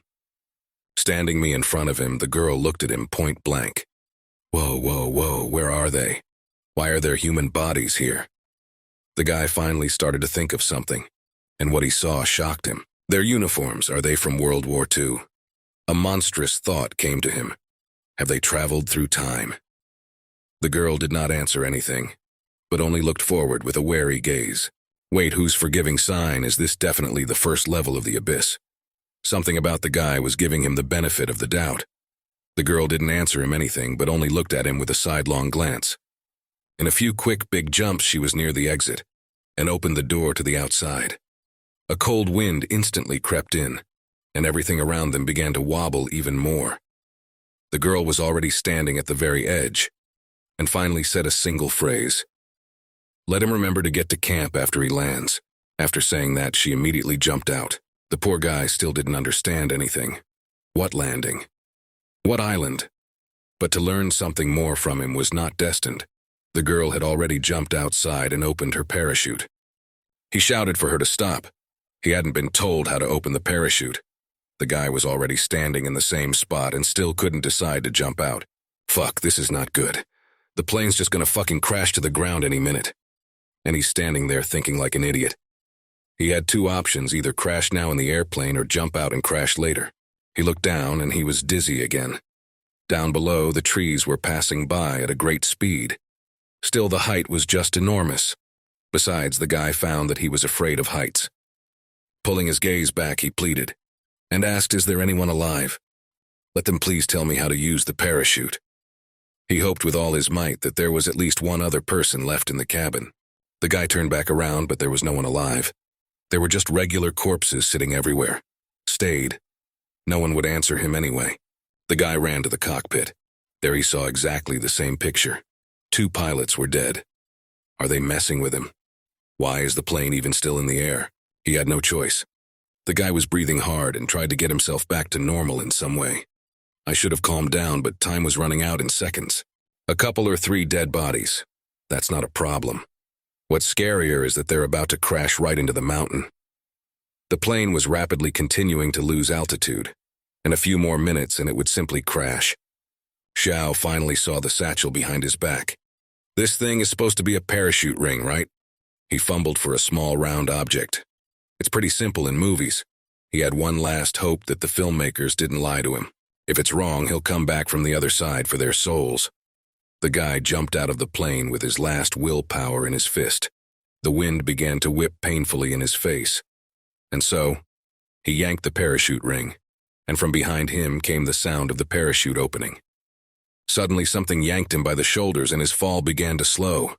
It's finally working. He survived. Now the main problem was landing. If he falls unluckily, it will break every bone in him. He cautiously looked down. This one made him dizzy.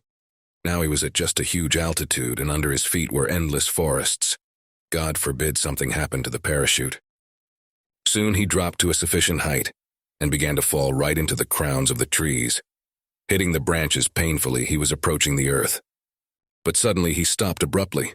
The parachute had snagged on some branch and was now hanging from a tree. And how do we get out of here? The situation has gotten even worse. The poor guy was glad he could survive, except there's a new problem. How does he get down now? The height was still very high.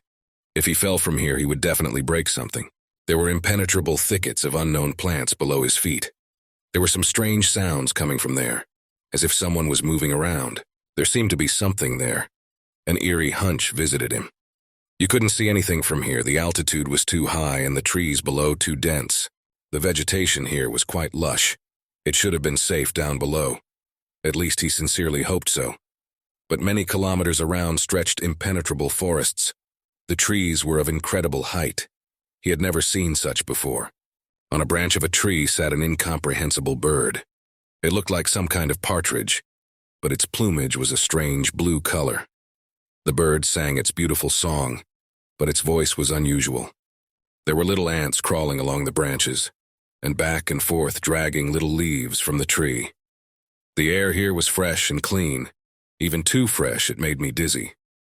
The boy looked around. Is that a B level? Looks pretty good. At first glance, you wouldn't think there'd be any danger. Sighing heavily, he was glad that he was in relative safety now for now. There's no need to panic. Even in horror movies, they leave the worst for last. You should have calmed down.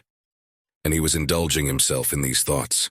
For starters, the first priority was to get out of that parachute. Besides, he needed to get down.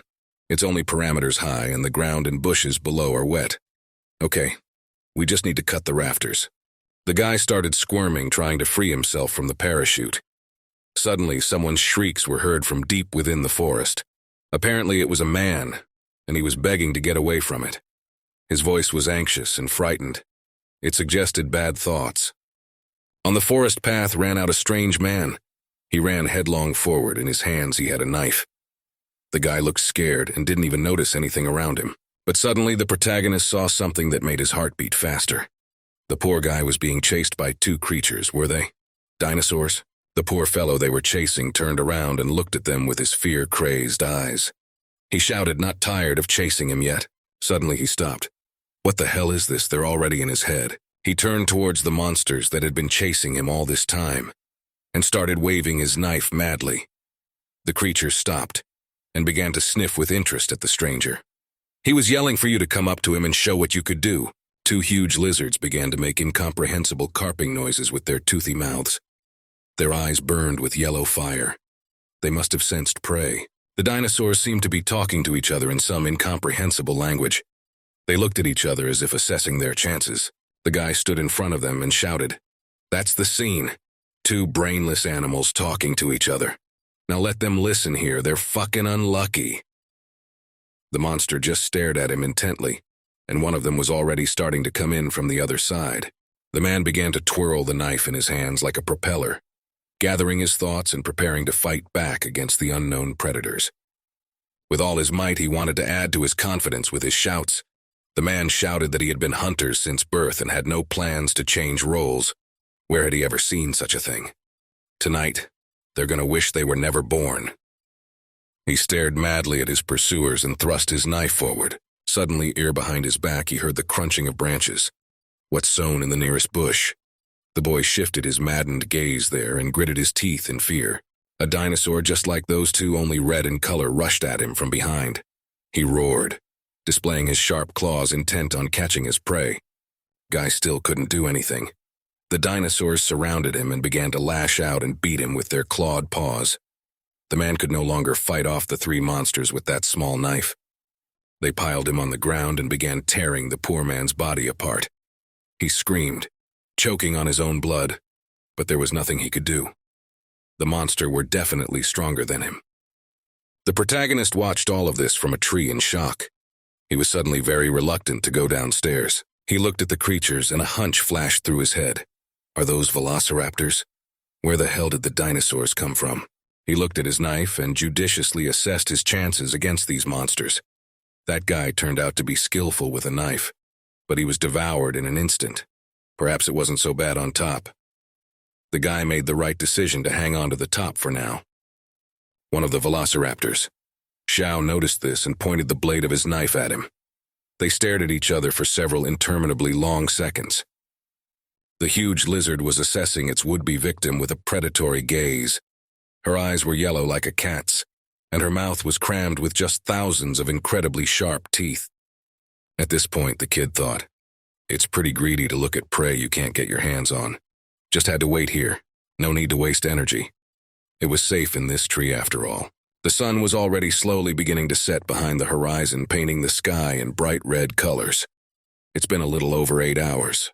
The guy was still hanging from the tree, and the same bunch of velociraptors were still standing below him. They didn't think to leave abandoning their prey. The guy's body was already practically stiff from being immobile for so long. These dinosaurs proved so tenacious that they didn't even think about leaving. They twirled underfoot now and then, trying to leap to the guy's feet. But they failed. The situation was beginning to get tense. The guy looked down at them and pondered how he was going to get down now. Apparently they won't leave until they eat him. Now thinking about food, he is so hungry because he hasn't had anything in his mouth all day. Not a single crumb. One thing was good. He was stuck pretty high up, and it seemed these things couldn't reach him. The velociraptors gazed greedily at their prey, clucking their jaws every now and then. Yao quietly cheered to himself.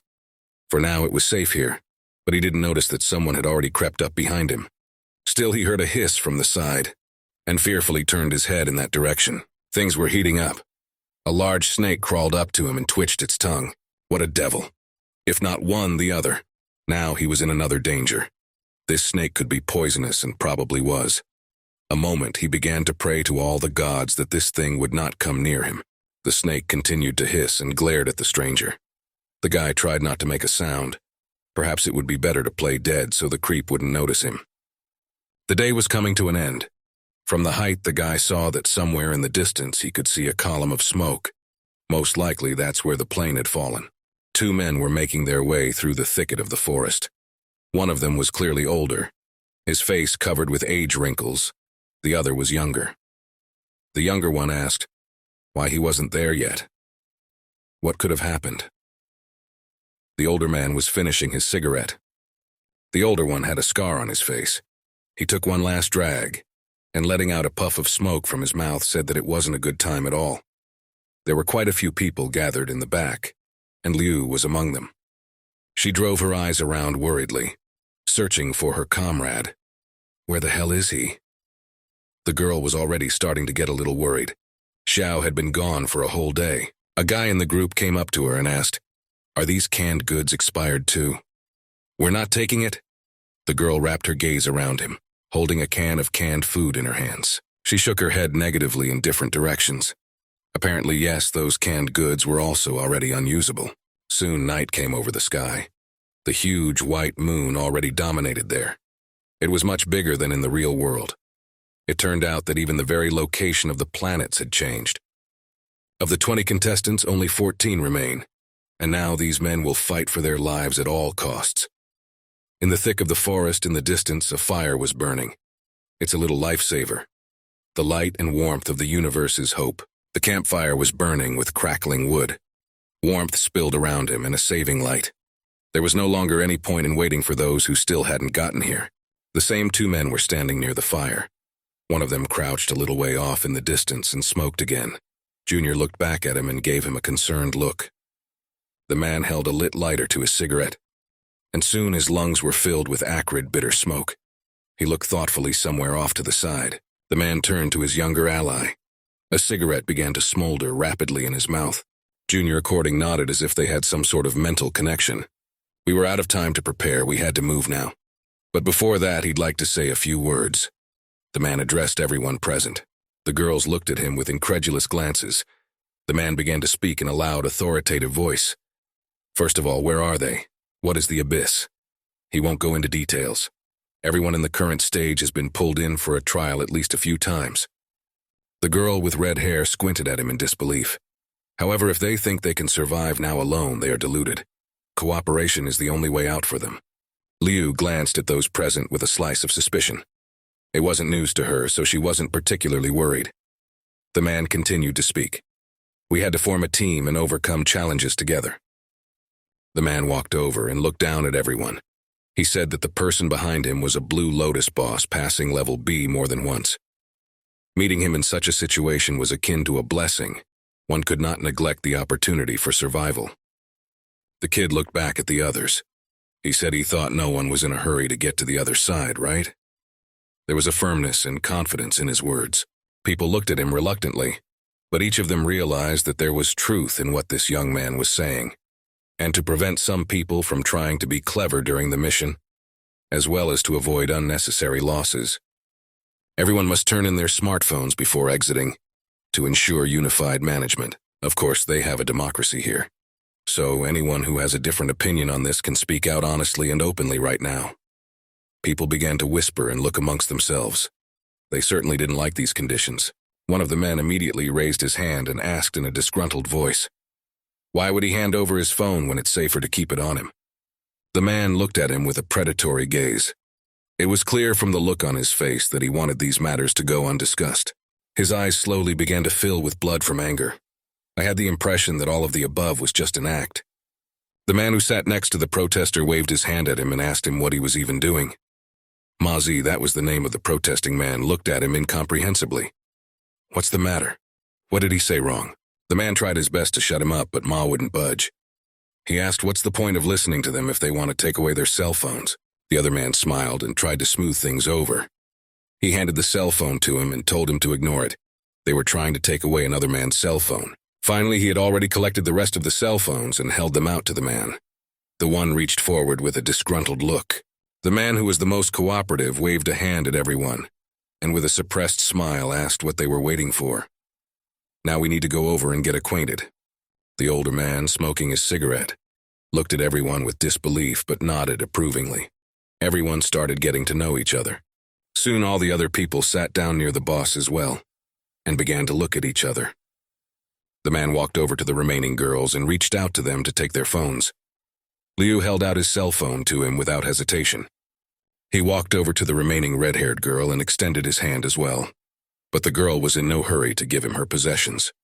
The man looked at her with a predatory gaze, but it didn't seem to have any effect on the girl, and she only smirked wryly and haughtily.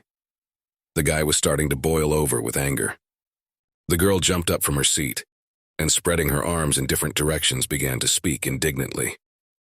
Are they just going to take his word for it? Or were they just so intimidated by the sight of these guys that they swallowed their tongues? The man, without saying a word, just stared at her from behind with a sizzling gaze. Anger boiled up inside him, but he struggled to keep his cool. You could tell by the look on his face that he wanted to finish this girl off and would most likely be able to do so. But it was like she was taunting him. She continued to speak in a ringing, set voice. The girl said she works in the media, so she doesn't want to get involved with gangsters. They don't have any good intentions. This kind of coercion is simply unacceptable. The girl was naturally right in her own way. A smartphone is an essential tool for surviving the abyss. Voluntarily handing it over to someone is tantamount to becoming a dog on a leash. She looked at everyone else with an incredulous look, but people were silent and didn't say a word back. The man took another drag on his cigarette and looked at the girl spitefully. She kept going on and on. It was like she was rehearsing that speech. The girl shouted that she and they were already in the abyss. Fighting an unknown force was already difficult enough as it was. So how can someone like this man be allowed to control their lives? The man in the blue suit stood up and said, "She's right, you can't trust these people with your safety." The man who had not dared to say a word before now suddenly sided with her. Even though they have the same goal, which is to survive working as a team, they need to build a trusting relationship. The mafia leader continued to smoke a cigarette. He did not say a word during all this time, but only watched carefully what was happening. He grinned. The whole thing seemed disgusting to him. The kid who always accompanied him approached the disgruntled man closely. Liu just silently watched it all from the sidelines and carefully analyzed the situation. She decided to stay out of it and see how it ended. The two men stood opposite each other in a fighting stance and just stared without saying a word. Tension was building between them with every passing second, and it was enough for just one of the rooftops to erupt into a brawl. The reporter looked at them. That's right, there's always someone who disagrees. The mafia leader's assistant looked down at the man as he was a bit taller. His look spoke eloquently for itself. The man was ready to kill him now. Everyone just as silently watched and waited for the denouement. No one dared to side with anyone, as they all feared for their lives, for they were now in touch with the mobsters in addition to the basic dangers. Still, one of the men in the gray t-shirt couldn't stand it and tried to stop the protester. But Dr. Lee was the name of the disgruntled man, pushed him back with his hand. He said he was fine. Suddenly, another female voice sounded. A girl in a pink blouse spoke up, but the doctor ordered her not to come any closer. The man turned to her and said briefly, They don't understand. As soon as everyone gives them their phones, they're gonna start messing around with it. They don't think of them as people. They're just common bandits. The doctor spoke in a confident voice, saying that as long as he was here, this wouldn't happen. The girl looked at him with a frightened look. Liu continued to silently watch the situation unfold, and this man is turning out to be quite clever. He draws logical conclusions based on the situation. The reporter began to speak again. She said, "That's right. Just let them think for a second. Whoever they are, would it really make sense to let a fellow stranger run everyone else, just to be used as cannon fodder? No thanks." One of the mobsters quickly turned his head in her direction. The man did not do anything, but with all his appearance showed that the situation was getting on his nerves. Despite his calm demeanor, beneath that mask lurked a brutal killer in real life. Dr. Lee at this moment took advantage of the situation and prepared to throw. The man swung his weighty fist, trying to hit him right in the jaw. But the mobster calculated everything and quickly moved out of the line of attack. His reactions were excellent. The man could barely keep his feet from falling. The mobster looked at him like he was a piece of shit. He intercepted the attacker's hand that had a knife in it. Now there was nothing the man could do. In one deft motion, he reversed the knife along with his wrist. Any more, and he would have just broken his arm. Then the mobster grasped the unfortunate man's head, and with great force yanked it forward. After all, this man possessed martial arts. After a few moments, there was a wheezing sound. The knife went into the man's body like butter. He wheezed, and his eyes filled with blood. The mobster looked at him. He had just taken someone's life. The doctor was on the ground, blood trickled from his neck, and the mobster stuck a large knife in it. The man wheezed, gulping for air, but it was all in vain. The bandit shook off his sleeve, trying to get rid of the blood on it. The man continued to wheeze and fell to the ground, choking on his own blood. That was the end of his life. The guy in the black sweater got angry. A completely innocent man had just been murdered in front of his eyes. But the mobster didn't seem to pay any attention to it at all. Everyone began to glance around fearfully again, but no one dared to say anything against it. A man had just been murdered before their eyes, and now fear had settled in the soul of everyone present. Our heroine thought for a moment. Dr. Lee is not a stupid man at all. Realizing that these two would eventually prevail over them, he tried to take the last chance to avoid such an exodus. It's a pity, true, that to use the moment so carelessly, yes, physical preparation had him low. But however it was still a chance was, not everyone here is willing to survive honestly. So for example, those guys who immediately handed over their phones were in pursuit of phantom privileges. The girl shifted her gaze to the rest of the people. Theoretically, when confronted with something, the main thing will be to protect those who join their group. Let the weak and disobedient be wasted. One of the girls ran up to the wounded doctor and tried to stop the bleeding. Her voice trailed off into a wail. The man could no longer be helped. He was bleeding to death. The poor girl wrapped her arms around her head and bitterly cried. She could not help the man, but only sat hopelessly in front of his dead body. A woman's scream shook the surrounding area. Probably this scream was heard by everyone in the immediate vicinity. The velociraptors that roamed around looking for their prey also heard the sound. They were wary. Perhaps a delicious and hearty lunch awaited them today. From behind the trees, someone more horrible appeared. His eyes glowed red in the darkness. The mouth was full of those razor-sharp teeth. The only thing that made him look like a tyrannosaurus was his small front legs. The reporter, out of anger and fear, didn't know what to say. She just witnessed a murder. She's not going to let it go. The mobster moved closer to her and again demanded that she hand over her phone. A girl parting with her stuff. She screamed that the man would regret it yet. But the man caught hold of her hand and squeezed painfully, so that her fingers unclenched themselves. Suddenly, he threw the phone right into the fire. There were other smartphones he had taken from other people before. They were burning out, leaving no hope for further clues. Telephone sets were burned. Their screens melted and their cases warped by the pressure of the fire. The old bandit took another drag on his cigarette and turned to his young sidekick. He ordered his henchmen to gather the others, and now they would move on. Silence reigned over the vast, impenetrable jungle, broken only by the chirping of insects and the cries of nocturnal animals. Everyone else began to move forward. The mobster commanded everyone to follow him. The remaining men followed his order unhesitatingly. No one dared to say a word against it after what had happened. An enormous scolopendra, flicking its many nasty paws, crawled up the tree. The insects here were also much larger than in the normal world.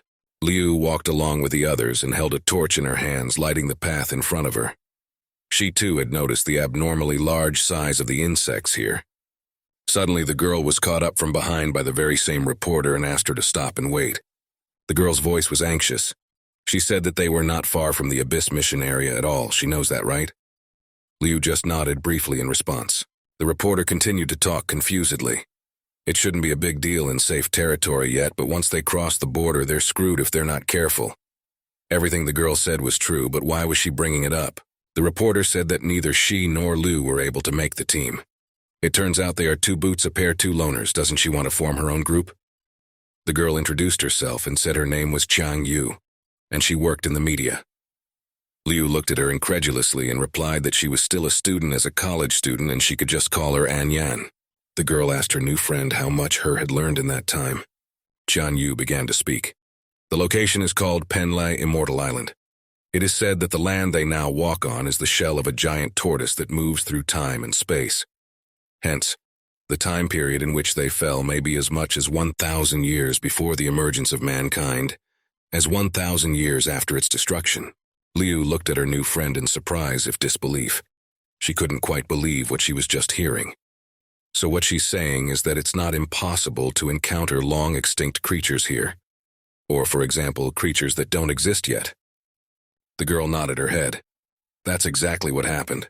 The mission of the level is to destroy the research center hidden in the level. In fact, the area here is not so big, about 10 kilometers in diameter. But without my phone, I don't get notifications. It's impossible to complete a task in 3 days. If they can't snatch the bandit's cell phone, they'll be completely at their mercy. She asked An Yan. She is not afraid. Let her think to herself, how would someone like them treat hotties like these two girls? Liu looked at her new acquaintance with incomprehension and asked what to do.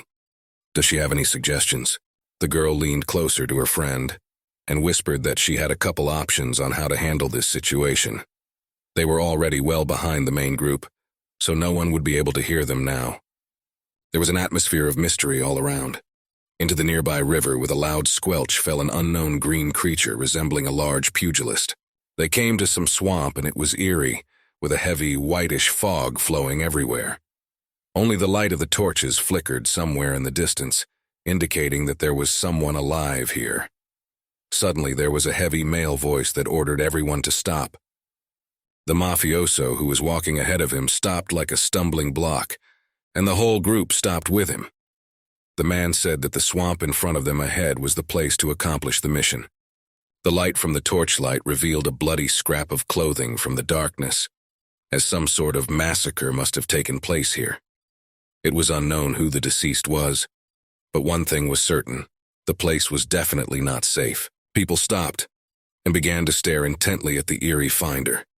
A trail of blood stretched from the river to the shore. Either that person was hiding from someone in the water or running out of the water. The young lad said that in the evening 3 people left the camp to draw water, the clothes lying in front of them evidently belonging to them. The older man nodded in agreement. Looks like it. They stood in front of the swamp and shone their torches into the water as if trying to see something there. But the water answered them only with cold silence. The elder reasoned. These people were attacked as soon as they entered the water, and unfortunately the deaths of these people were in vain. The man said it without a shadow of regret. He sighed heavily and took another deep drag on his cigarette. Junior turned to him and asked with interest, "Well, what was it?" The man sighed heavily and let out a jet of rare smoke from his lungs. Turning to his accomplice, he said, "Let all the others draw lots. 2 or 3 is enough to cross that puddle." Looking at his superior, Junior nodded his head in agreement. He was accustomed to follow this man's instructions in all things based on his experience. Somewhere in the distance were the sounds of footsteps. Hearing this sentence, people wondered, what? A toss? A man sat in front of them and held a few sticks pre-prepared for voting. He invariably had a cigarette in his mouth. Well, it's time to start voting. Junior illuminated the surroundings with a burning torch and said that they were all one team here. They can see perfectly well that it's dangerous here. Once in the mission area, avoiding death is almost impossible. If they move forward without a plan, even an ordinary swamp will ruin them all here. So in the interest of the group, they start moving in a straight line. That way they can lose no more than 2, 3 people. The man turned to his superior. He said the man was famous for his fairness. In the current situation, the solution would be to draw lots for prioritization. The rules are very simple. He pointed to the wands the elder held in his hand. The man laid out some sticks. There were long ones and a few short ones among them. All of them different lengths. 8 grand, the same number of people in the group. Each person present should draw 1 point their size. This is the basis for distribution. The one who gets the shortest stick will go first, followed by the one who has a little more. And thus the formation for the whole further journey will be determined. Even if you're lucky enough to get through this place, you can't get through it unscathed. Consequently, the loser will be in greater danger. The man said it in a firm, confident voice, as if he were embossing a recorded text. A whisper came from the group. One of those present asked to wait and not to rush to further conclusions. The man, one of the group holding the torch, said he agreed with what he had just said. But since it's a fair draw, why are there only 8 sticks? Will the 2 of them just go at the end? That would be very unfair. The others were supportive as well. And where was the justice in that? That's right. Why do they have to follow these rules all of a sudden? Standing a little ways away next to her friend or reporter grinned. Look at this, they thought they could get bonuses by voluntarily surrendering to these scumbags. The girl could barely contain her laughter. In the end, these gangsters just turned their backs on them. Holy naivety. Turning back to An Yan, the girl said that therefore it was better to think of a plan in advance. She might not be able to hope to pass the level blindly following them. The girl only fell silent in response. She understood all of this perfectly well, and only shook her head in response. An Yan thought for a moment. Judging from what this girl was saying, going from level B onwards was almost impossible. There seemed to be some of her companions amongst the entire crowd, but they are deliberately keeping their distance. This girl wanted information about her experience and power. Teaming up was not something she planned to do. It's very frustrating, but it's not a good time to show your character. Besides, could she really trust anyone other than Xiao Yu? During this time, the girl herself had grown a little attached to the kid. These 2 are the nurse and the ambulance driver, plus the doctor who was killed. All 3 were originally co-workers, but an accident that happened on a call brought them to this location. Even though their comrade was killed by bandits, they still shamelessly follow these creeps. Dr. D was most likely the leader of their team. With his death, these 2 now have no one to protect them. They definitely don't have long to live. The girl shifted her gaze to the rest of the people. Those 4 migrants sent from another country. They died in a tunnel accident. Pretty friendly. Their backbone is the contractor. And here he is to me as simple as he seems, quite secretive like a wolf in sheep's clothing. The girl was sure they were a danger to the rest of the humans. The man noticed her gaze on him and looked toward the girl as well. His eyes were lifeless and silent. He carefully continued to watch the 2 girls who were keeping away from everyone. The man always kept to himself and tried to be as discreet as possible. The man spread his hands and said in a friendly manner that there was no point in them getting upset. They will all die when the proper time comes, so maybe they won't make an argument every time. There was a whisper among the crowd. They certainly didn't expect such speeches from their master. The girl looked thoughtfully in his direction and continued to assess the situation. Of course, it's clear to him that the draw is just a cover. The ones who get the shortest branches will probably be either the nurse and the driver or her and the media girl. The driver clenched his fist. Okay, since he wants to hurry up, so be it. The nurse looked at him in surprise. She hadn't expected this from her co-worker. The red-haired journalist girl looked at the others and told her friend that since everyone had agreed to go out, they would have to go out too. And Yan simply nodded briefly in response. Everyone started taking turns approaching the head mobster and taking 1 stick each. Soon it was the girl's turn. Our heroine came closer. Behind her we could hear cheers of joy. One man was glad he had gotten a long stick. The old mobster looked at the girl with his penetrating gaze, and a snide chuckle flashed across his lips. A young guy in a suit walked up to them. He said he remembered on the airplane she was sitting with a young guy who was passed out. What are they, allies? Why didn't he arrive at the camp? Was it fixed before the jump? The girl answered nothing, and only pondered. What's the point of this question now? Does he have a clue about something? Liu pulled out a short wand as expected. The young guy grinned and said snidely that their team was having some bad luck. He congratulated her wryly, for the girl had a chance to go to the beginning of the line. She just stared at her wand while a whisper sounded behind her back. Everyone was discussing the events. She got the shortest wand, didn't she? Her friend looked at her with a concerned look. The man looked that, judging by the look on her face, she's not really surprised, isn't she? It turns out this man knowingly switched branches, so the first person those two freaks wanted to get rid of was her. I realized that from the beginning. She stared at her little wand and didn't say a word. She had no choice anyway. There was nothing she could do against these people anyway. The girl took her torch tighter and stood at the beginning of the formation. She said she was willing to bet she wouldn't last long. Well, it's time to move out. The other side of Immortal Island also had its own drama going on. Droplets of blood slowly dripped down the thick tree trunk. The drops fell on the leaf of the plant growing below, staining it red more and more. Zhao was helplessly hanging on the tree, his body clutched by something very dense and strong. Blood was dripping from his mouth. The devil. Didn't understand why he was still alive. At last, a horrible picture came into view. The poor fellow's whole body was being flown around by a huge snake. The body is already exhausted, but the brain is still functioning. Obviously, this thing is a mechanism. Otherwise, she would have crushed him long ago.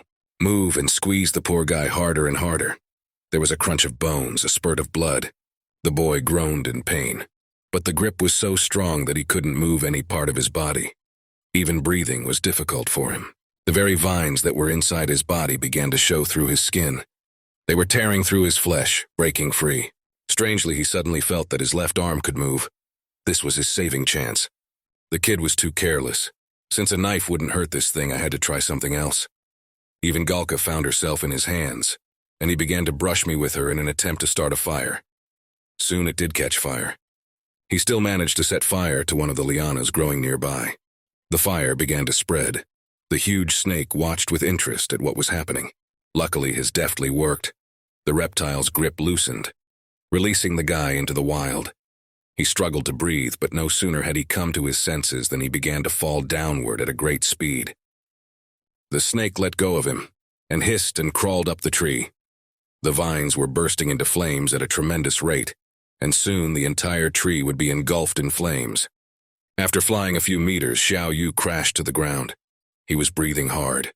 The pain was so intense that to move his limbs was an insurmountable obstacle. He lay like that for a while, in an attempt to regain consciousness. But still, circumstances moved him forward. Scrambling through the bushes, he moved at least somewhere, away from this creepy place. He clung to his wounded body. All the bones inside ached. I think he had a few broken ribs. That snake really messed him up. The boy began to frantically recall the words to his girlfriend. She said she would wait for him at camp. But from the mountainside there was a view of the entire coastline, but not a single campfire could be seen in the distance. The boy was breathing heavily and struggling to get through the thicket of plants. There's danger behind every bush. We can't keep wandering like this. Let his mind begin to clear. On his body burns as if he's being bitten by countless ants. On top of everything else, he has itchy hands. Maybe something bit him. The guy wanted a hand in his jacket to see what was going on in there. Most of his arm was covered in some sort of bark. Noticing this, the guy came to a horrified halt. Fuck, what the fuck happened to his arm? He started looking at the damage, not sure what had already happened. Seeing the wound on his arm, he began to touch it with his fingers. The wound was deep, but somehow he wasn't in any pain at all. Inside the deep cut, small lian sprouts could be seen sprouting from one to another, at an incredible rate. So soon the wound would heal. If you look closely, it's like a bunch of silk threads inside. Could it be some kind of local parasite? He glanced at his other hand as well. It was covered in the exact same tree bark. Wait a minute, is that arm affected too? He lifted his clothes to examine the rest of his body. In fact, it's not just my hands, my whole body itches. Is he really all in? And it was, his entire body was covered in this strange substance. This strange thing was almost all over his body. The guy looked down into his pants. Of course, he was hurt too. What he saw made his eyes widen with fear. He tried to clean himself up, but fear had completely taken over his mind. The guy couldn't take his eyes off his pants, but what was it? Why did his shape change? There was silence in the forest. Only the occasional sounds of animals scurrying by broke it. The entire space was shrouded in a light night fog. It was impenetrable darkness inside. so it was almost impossible to get through without a good torch without damage. In his trembling hands was a knife, its blade gleaming, the knife still unable to descend to its destination. The guy held him with his wooden hands. He was sitting on the ground, trying with all his might to peel off that bark. There was no more time to waste. The incomprehensible shit is covering his body more and more. Most likely the whole problem was those worms. I have to get them out of my body somehow. He thrust the knife into his wooden hand with great force. In ancient times, men had no problem chopping off their own wrist in the footsteps of their ancestors. Why can't he do it now? Much to his amazement, not only did the knife not injure him, but its blade bent. Was this pavement really that durable? He sighed heavily. The devil, he couldn't be wrong. Is the knife okay? But he can't feel the place where the rad was at all. With the parasite, he can't even feel the skin. He tried to scrape the blade of the knife across his hand to cut the hell out of that parasite. But it was all just as fruitless. Moreover, the blade had finally deteriorated. It broke off into different pieces. The wood was indeed strong. Why is this shit so tough? Isn't anything going to help? The guy gradually lost hope. The strange parasite had already gotten to his face and began to slowly cover it. For a moment, he thought he smelled a faintly, painfully familiar herbal scent. A picture popped up in my mind of those very vines from the past level it was. Yes, that's exactly what it was. Very reminiscent of the smell of those plants from the underground palace. Images from a past were starting to pop up in my mind. It just couldn't be. Was that same person from the internet forum telling the truth? So what do you get? Is he going to die now? So this curse made his body like this too. He remembered 2 key points from that stranger's messages. To be reborn into something greater, the body devours itself. His body was covered with goosebumps of that fear in an instant. It turns out his body will just eat itself. He didn't know what he should do next now. My heart began to beat rapidly with fear. Another terrible guess visited my head. Is he going to get the same thing as the ones killed by the vines? Will he turn into a monster like a mummified corpse? He remembered those very horrible women who had haunted them in the beginning. Liu Anyan said that the influence of the abyss is reflected in the real world. So this is it. So even if he survives, even if she completes the mission, he'll stay like that forever. He had already completely transformed into some kind of incomprehensible wooden creature resembling a dry skeleton. The boy screamed with anger and hopelessness. He started waving his arms in different directions, trying to throw off those pesky parasites, but it was all to no avail. He had already turned into an incomprehensible creature. There was only one phrase in his mind. If he survived, if he returned to the real world, would he remain such a creature forever? He looked at himself in the mirror. From there, a monster looked back at him. But there was styled hair, clear eyes, clean clothes. Wait, is that what a dead person looks like? My imagination began to paint a more horrific picture. He already had shriveled skin, dead red eyes, greasy hair and blood on his clothes. There, that was more like it. Consciousness once again completed the horrible picture. He stood in a dimly lit room, his body completely altered, and now he definitely looked like a monster, a zombie from the movies. That's right, that's the future of zombies. It looked more believable now, but nevertheless, this picture did not please him at all. Here the imagination of the guy has already played out, and he began to imagine how he would live in the ordinary world in the guise of a zombie. A couple in love walking along the streets at night suddenly notices that something is swarming near the garbage cans. It was him, the protagonist who had turned into a zombie and was now forced to eat scraps from the trash. His body had already been completely modified, and now he looked like a real living corpse. Passers-by were frightened and started screaming, waving their arms in terror. Guy just looked at them with his lifeless red eyes and craved only blood. No bullshit, back in the real world like that. Why would he go through the garbage? He's just gonna go home. City to family, however, parental love has no boundaries after all. At least he wanted to hope so. But even here, his mind was painting a less than rosy picture. It's doubtful his parents will be able to accept their son in his new guise. He imagined again how he would stand in front of his parents who had fainted from fear and shock. Basically, it was unsurprising considering who he imagined himself to be in his future. The guy grabbed his head. It wasn't him. No, he couldn't have looked that awful. The next day, reporters along with the National Army were already surrounding his house. The woman spoke confusedly into the camera. "Hello? This is reporter Lu Lin. Live from the scene. According to official information, there was a gas leak. All residents were successfully evacuated. But as you can see, troops and armored vehicles are coming to the residential complex. But why would the military be needed in a conventional army? We should hear what one of the soldiers has to say about that. The woman approached the serviceman and handed him a microphone. She asked the soldier, "Is it true that this is about a simple gas leak?" The military man said he'd explain everything to him in a moment. A helicopter that was flying in the background of what was going on started firing at an apartment building. The military spoke as if nothing had happened. The damage to the gas line is very serious, but he'd say even a pipe burst straight through. Suddenly, there was a monstrous explosion. The building began to collapse right before our eyes. Stone shards flew out in all directions, followed by thick black smoke. The satellite map showed the coordinates of the location of some secret facility. Lobnor. It was a secret laboratory at a depth of 2,000 meters. Had only a very limited range of individuals. 2 scientists dressed in protective chemical suits stood in front of a test tube containing an unknown creature. One of them spoke in a troubled voice. He told the doctor that this sample of the infected humanoid was extremely valuable. The chief ordered a detailed report. The doctor answered him that he was going to dissect it anyway, and then divide it into 1,000 specimens and examine it closely. The scientist walked over to a set of lockers, and opening the door of one of them put a folder with documents in it. He closed the door back up and sealed it tightly. These records will never be made public. It was written on the locker in red letters.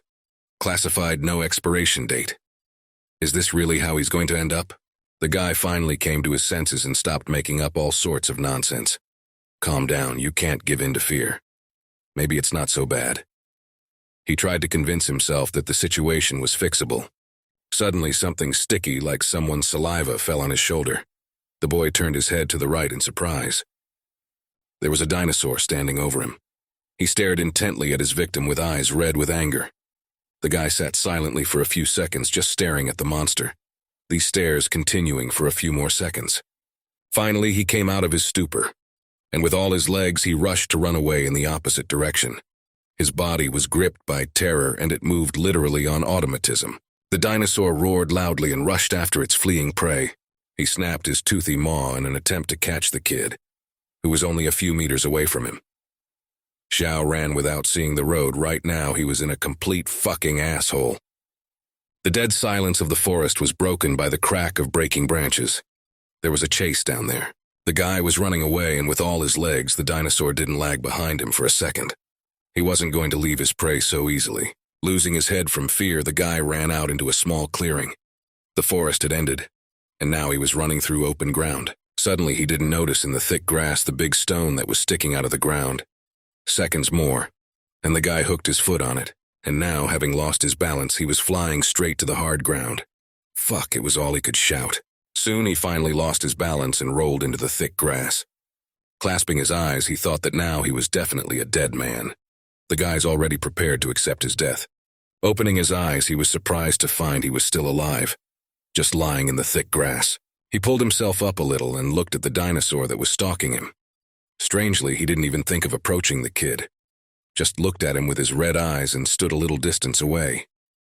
He's not chasing him anymore. The dinosaur continued to stare at him with its red eyes, its mouth dripping with vile, thick saliva. Strange. He's not following him anymore. After standing like that for a while, the dinosaur turned around, and waving its long tail with heavy steps headed in the opposite direction, deep into the forest. Why the sudden change of heart? The guy still couldn't believe he was alive. Only his heavy footsteps could be heard from afar. Soon the hell lizard disappeared completely into the depths of the forest. Xiao continued to lie in the thick grass for a few more minutes, unable to believe his happiness. Damn it, he's scared to death. It feels like it was sent straight to the Jurassic period for a dinosaur treat. Suddenly his hand fumbled for something solid beside him. It was either bone or stone. Taking a slightly better look, he immediately yanked his hand back. Whew. I thought I touched something alive. And that's just bones of some beast. In a place this creepy, I didn't want to be the one to stir things up. At this rate, he's just going to go crazy. He rose to his feet and began to peer into the thick grass to see what lay there. And there's bones in here? No way, they're just all over the place. He rose to his feet and shook himself off. The guy started turning his head in different directions to look around. It looked like he was standing in some kind of great meadow. Everything around was covered in a thick, impenetrable fog. Unlike the jungle he had left behind, only some weedy grass grew here. And not only near him, there are animal skeletons lying everywhere.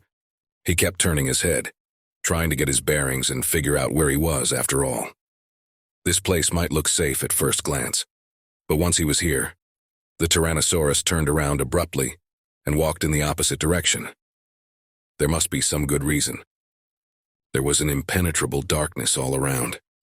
After a bit of listening, the guy realized that there was dead silence all around. Not even the slightest animal could be heard. It seemed like everyone around me just died out. See if there's something here that scares everyone else? Makes sense considering what kind of animal lies here. Right, he remembered his cell phone. Phone from Jean's pocket, he began to gaze into its screen. The screen was shattered, but so far everything works. According to the information, this place was called Quiet Canyon, the second mission location. The screen of the smartphone popped up. Congratulations! Lun Xiaoyu, you're the first member to arrive at the Quiet Canyon. Because he jumped off later than everyone else, he was closer to the mission point? Does the post say the first location is the Swamp of Death? But he hasn't overcome it yet. He jabbed his finger at the phone's shattered screen. What? Aren't there going to be clues? In preparation, Anyan paid attention several times. The importance of understanding the main goal. If a person does not know the rules of being here, the chances of safely passing on are comparable to the odds of winning the jackpot in the lottery. Perhaps just by entering this territory, he was already in danger. He listened. If there really was something hiding here that the bloody Tyrannosaurus feared, what are his chances in a collision? The answer was self-evident.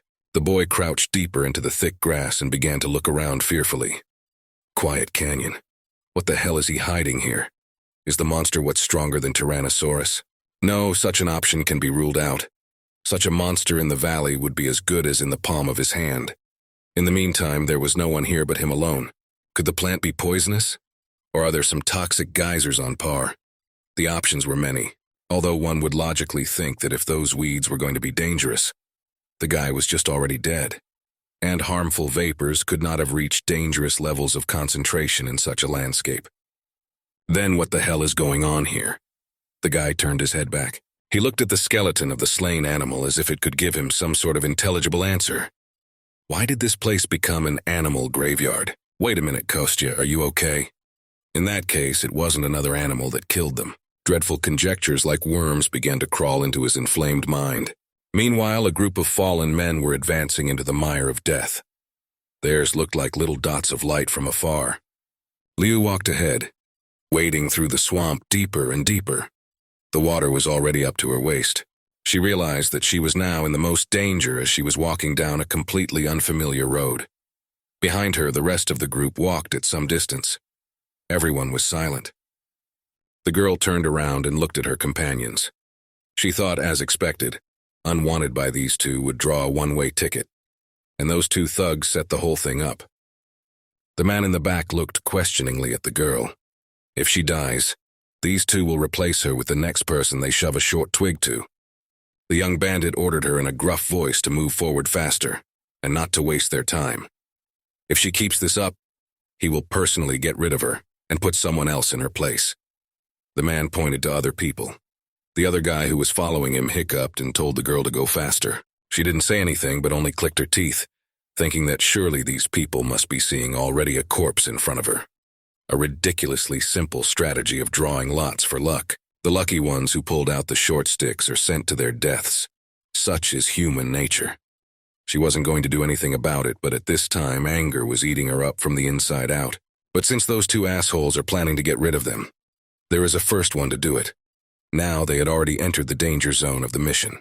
The girl pulled a small pebble from her pocket and swung it forward in front of her. After flying a few dozen meters, the pebble fell into the water with a loud squelch. A second one flew after it. It also fell beneath the water column with a loud squelch. A third flew after him and also fell into the water. Stopping, the girl put a finger to her lips. A whisper was heard behind her back. Everyone was pushing her to keep going.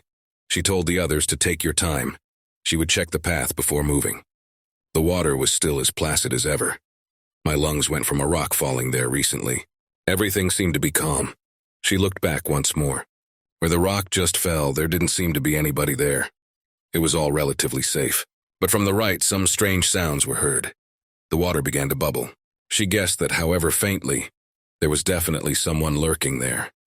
The people standing behind her kept pushing her forward, but the girl stood unmoving. The younger mobster irritably told the girl to stop being sneaky and slow them down. Just let her come to terms with her death. The man 6 behind also said to the girl to move. They didn't have much time. There's a whisper among them again. Everyone was pushing the girl to finally get to the front. Suddenly, a cunning plan was born in her mind. She decided to lead them through the right side. This thing, whatever it is, hides underwater, and most likely, it, like all living things, attacks others within a radius of about 5 meters. As long as they're out of her reach, they're in no danger. The girl slowly but surely moved farther and farther into the marsh. She made a decision to take the most advantageous position to secure herself for this occasion. After which, it's completely random to direct them to the very center. The last sentence was obviously with a lot of sarcasm. The man noticed this and rudely asked where she was going. "Hold it right there." The girl did not listen to him but continued to advance stubbornly, only occasionally looking back at the crowd. Turning around once more, she told the guy to stop yelling. She doesn't want to fall into some pit. It's not very deep in that direction. The man following the bandit asked ironically, "Is she saying she tested the depth by throwing a couple pebbles forward?" The other one replied that he honestly has no idea what the methodology is. However, the girl is walking ahead, so if there's any danger out there, she'll still hit it first, that's it. We had to go that way. Everyone agreed. The men continued to advance in an even formation. In front, ordered to align the formation, we had to go one behind the other. Everyone agreed and lined up in a straight line. At this time, under the water where the small pebble had just fallen, someone's sharp silhouette could be seen. Suddenly a few claws showed out of the water, like there was a huge crayfish or something. Once again, the girl threw a rock, checking the terrain ahead. There was nothing there either. Everything was safe. She threw another rock in front of her. It was safe in that spot too. She threw a quick backward. Soon all these people will be in front of a dead tree. 3, 2, they came closer and closer. 1. Suddenly the water in front of the people started bubbling. Everyone looked there in surprise. The huge sea monster was moving at full speed to meet its prey. Opening its toothy round maw, the monster lurched outward, revealing its horrible countenance to those around it. People didn't have time to react or stare in horror at the approaching danger. The girl turned around on them one last time. "We had to seize the moment. Let's get out of here." The man finally figured it out. It's a scumbag trap. Now they're going to be eaten by a giant underwater worm. The monster surfaced from the water and grabbed one of the men with its round maw. The man didn't even have time to react. There was an extended crunch. The monster clenched his jaws and jerked forward. A stream of the poor man's blood spurted out of his mouth. "There's nothing I can do to help him now." The nurse and the driver were eaten. The worm, satiated with its prey, quickly dived beneath the water column. People began to panic one by one. There was some damn thing going on here. The decision was made to run away quickly. But the man ordered them not to move if they wanted to survive. The old mobster knew everything perfectly well, he said. "This worm is probably not alone here. They are everywhere." A splash of water was heard from behind. Another monster swooped out, already intent on grabbing the last man walking. The man shouted to his Monday to keep that creep away. The girl struggled to break through the water. Covered with a thick layer of silt, it was difficult to move, and my feet simply got stuck in it. Suddenly, the girl felt a sharp pain in her back. Something with great speed crashed in, cutting through the flesh. That's the man. The young thug threw a knife at her. He wanted to stop the girl somehow. All he had to do was throw her an angry look. She fooled them, and now several people just died aimlessly. Fortunately, she managed to get out of the swamp in time and hide in the impenetrable thickets of the forest. She was relatively safe now. A while later, she was still trying to get through the thick grass. Breathing heavily, the wound on her back was making itself felt. She leaned on the tree and gritted her teeth in pain. Monstrous more. The knife stabbed into his back and the pain echoed throughout his body. She sat down near a decayed tree to catch her breath a bit. She managed to take advantage of the situation to escape so far with such an injury. But it must not be forgotten that injuries received in a non-daily is tantamount to death. According to the clues, even more dangerous things await them after crossing the swamp of death. A man alone simply cannot survive. If it wasn't for the couple she stood to get rid of, she wouldn't have just left them. What nonsense, she doesn't want to die here so easily, having lived a life full of challenge. No, she wasn't ready. The girl tried to touch the knife stuck in her back, but immediately yanked her hand away from the pain. She made the decision to move to a different position just in case. The girl tried to change position, but her back was aching intolerably. Can't even help himself. Should we just accept our fate? After all, she'd thought she'd been careful enough all along because she'd used the points to unlock mission clues. The girl turned around and looked at the knife stuck in her back. She thought she could hide her power as before and pass the tests thanks to her information advantage. But this time, it didn't seem to work. Who did I do yes to her death? No, he's got a new family. She's a burden. I guess only Xiao Yu cares about her death. It was sad. I wonder if he's still alive. The girl cast a glance toward the dark jungle. Maybe he's dead after all. If so, she has suffered a great loss by wasting her points. In the end, she was alone again. The velociraptors were snapping their jaws at their prey. The likelihood of this guy surviving alone in this cursed place is extremely slim. No, maybe he's still alive. Maybe this guy's doing a lot better than she is. It's strange. Why does she care so much about the fate of this non-dating? Perhaps called on him since he is the only person in the song that she trusts in any way. The girl pondered thus and for some time longer. The forest once again covered by a thick fog. Strange lights that wandered by themselves. A large owl sitting on a branch gave a loud whoop. He opened his glowing in these eyes and scrutinized the surrounding area. The bird sat high on a branch and watched the girl who was walking aimlessly through the woods holding a burning torch. As she entered the space, she saw several velociraptors standing right in front of her.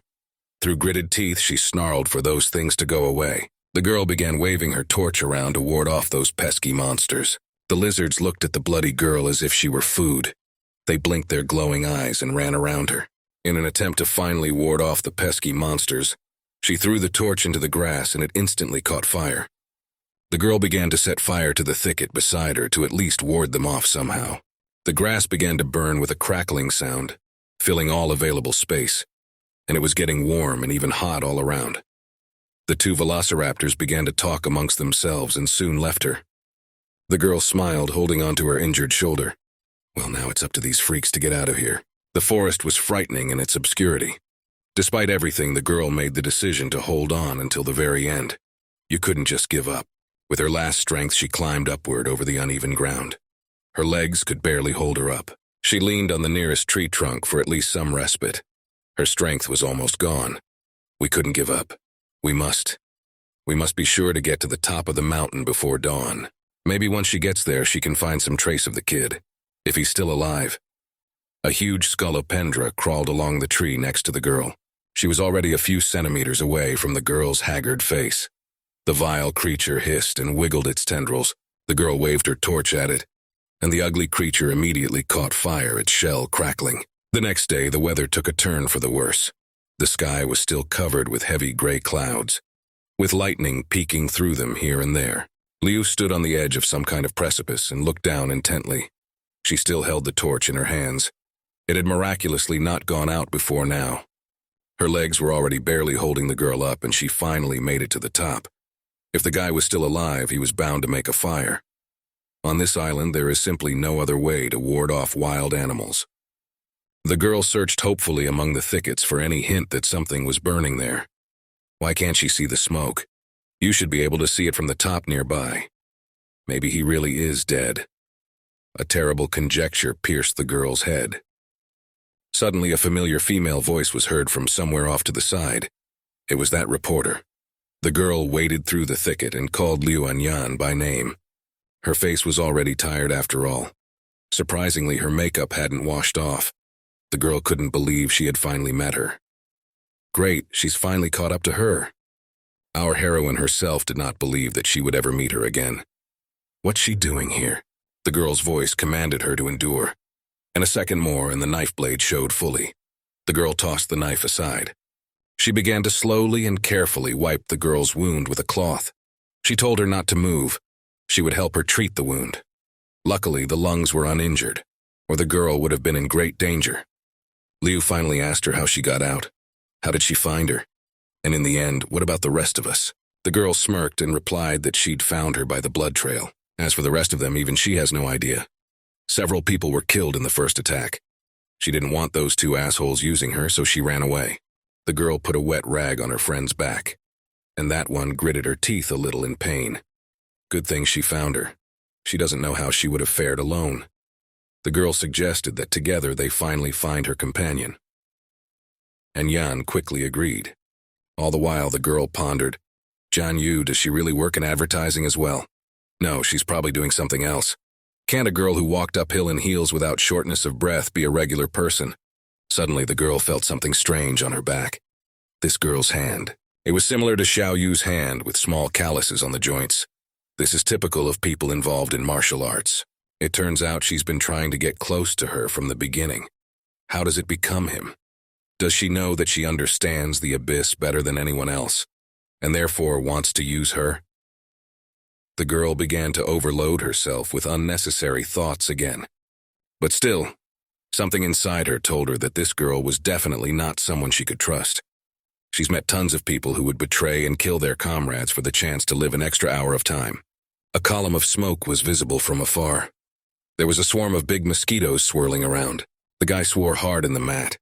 He lay on the ground and tried to get up, but it was all in vain. His whole body was covered with mosquitoes. It didn't become breakfast back in the day, but now it will become dinner for these bugs. He had thought before that it was the bugs that could be the main danger of this area, but he hadn't expected them to be such aggressive critters. Not even fire can take these freaks.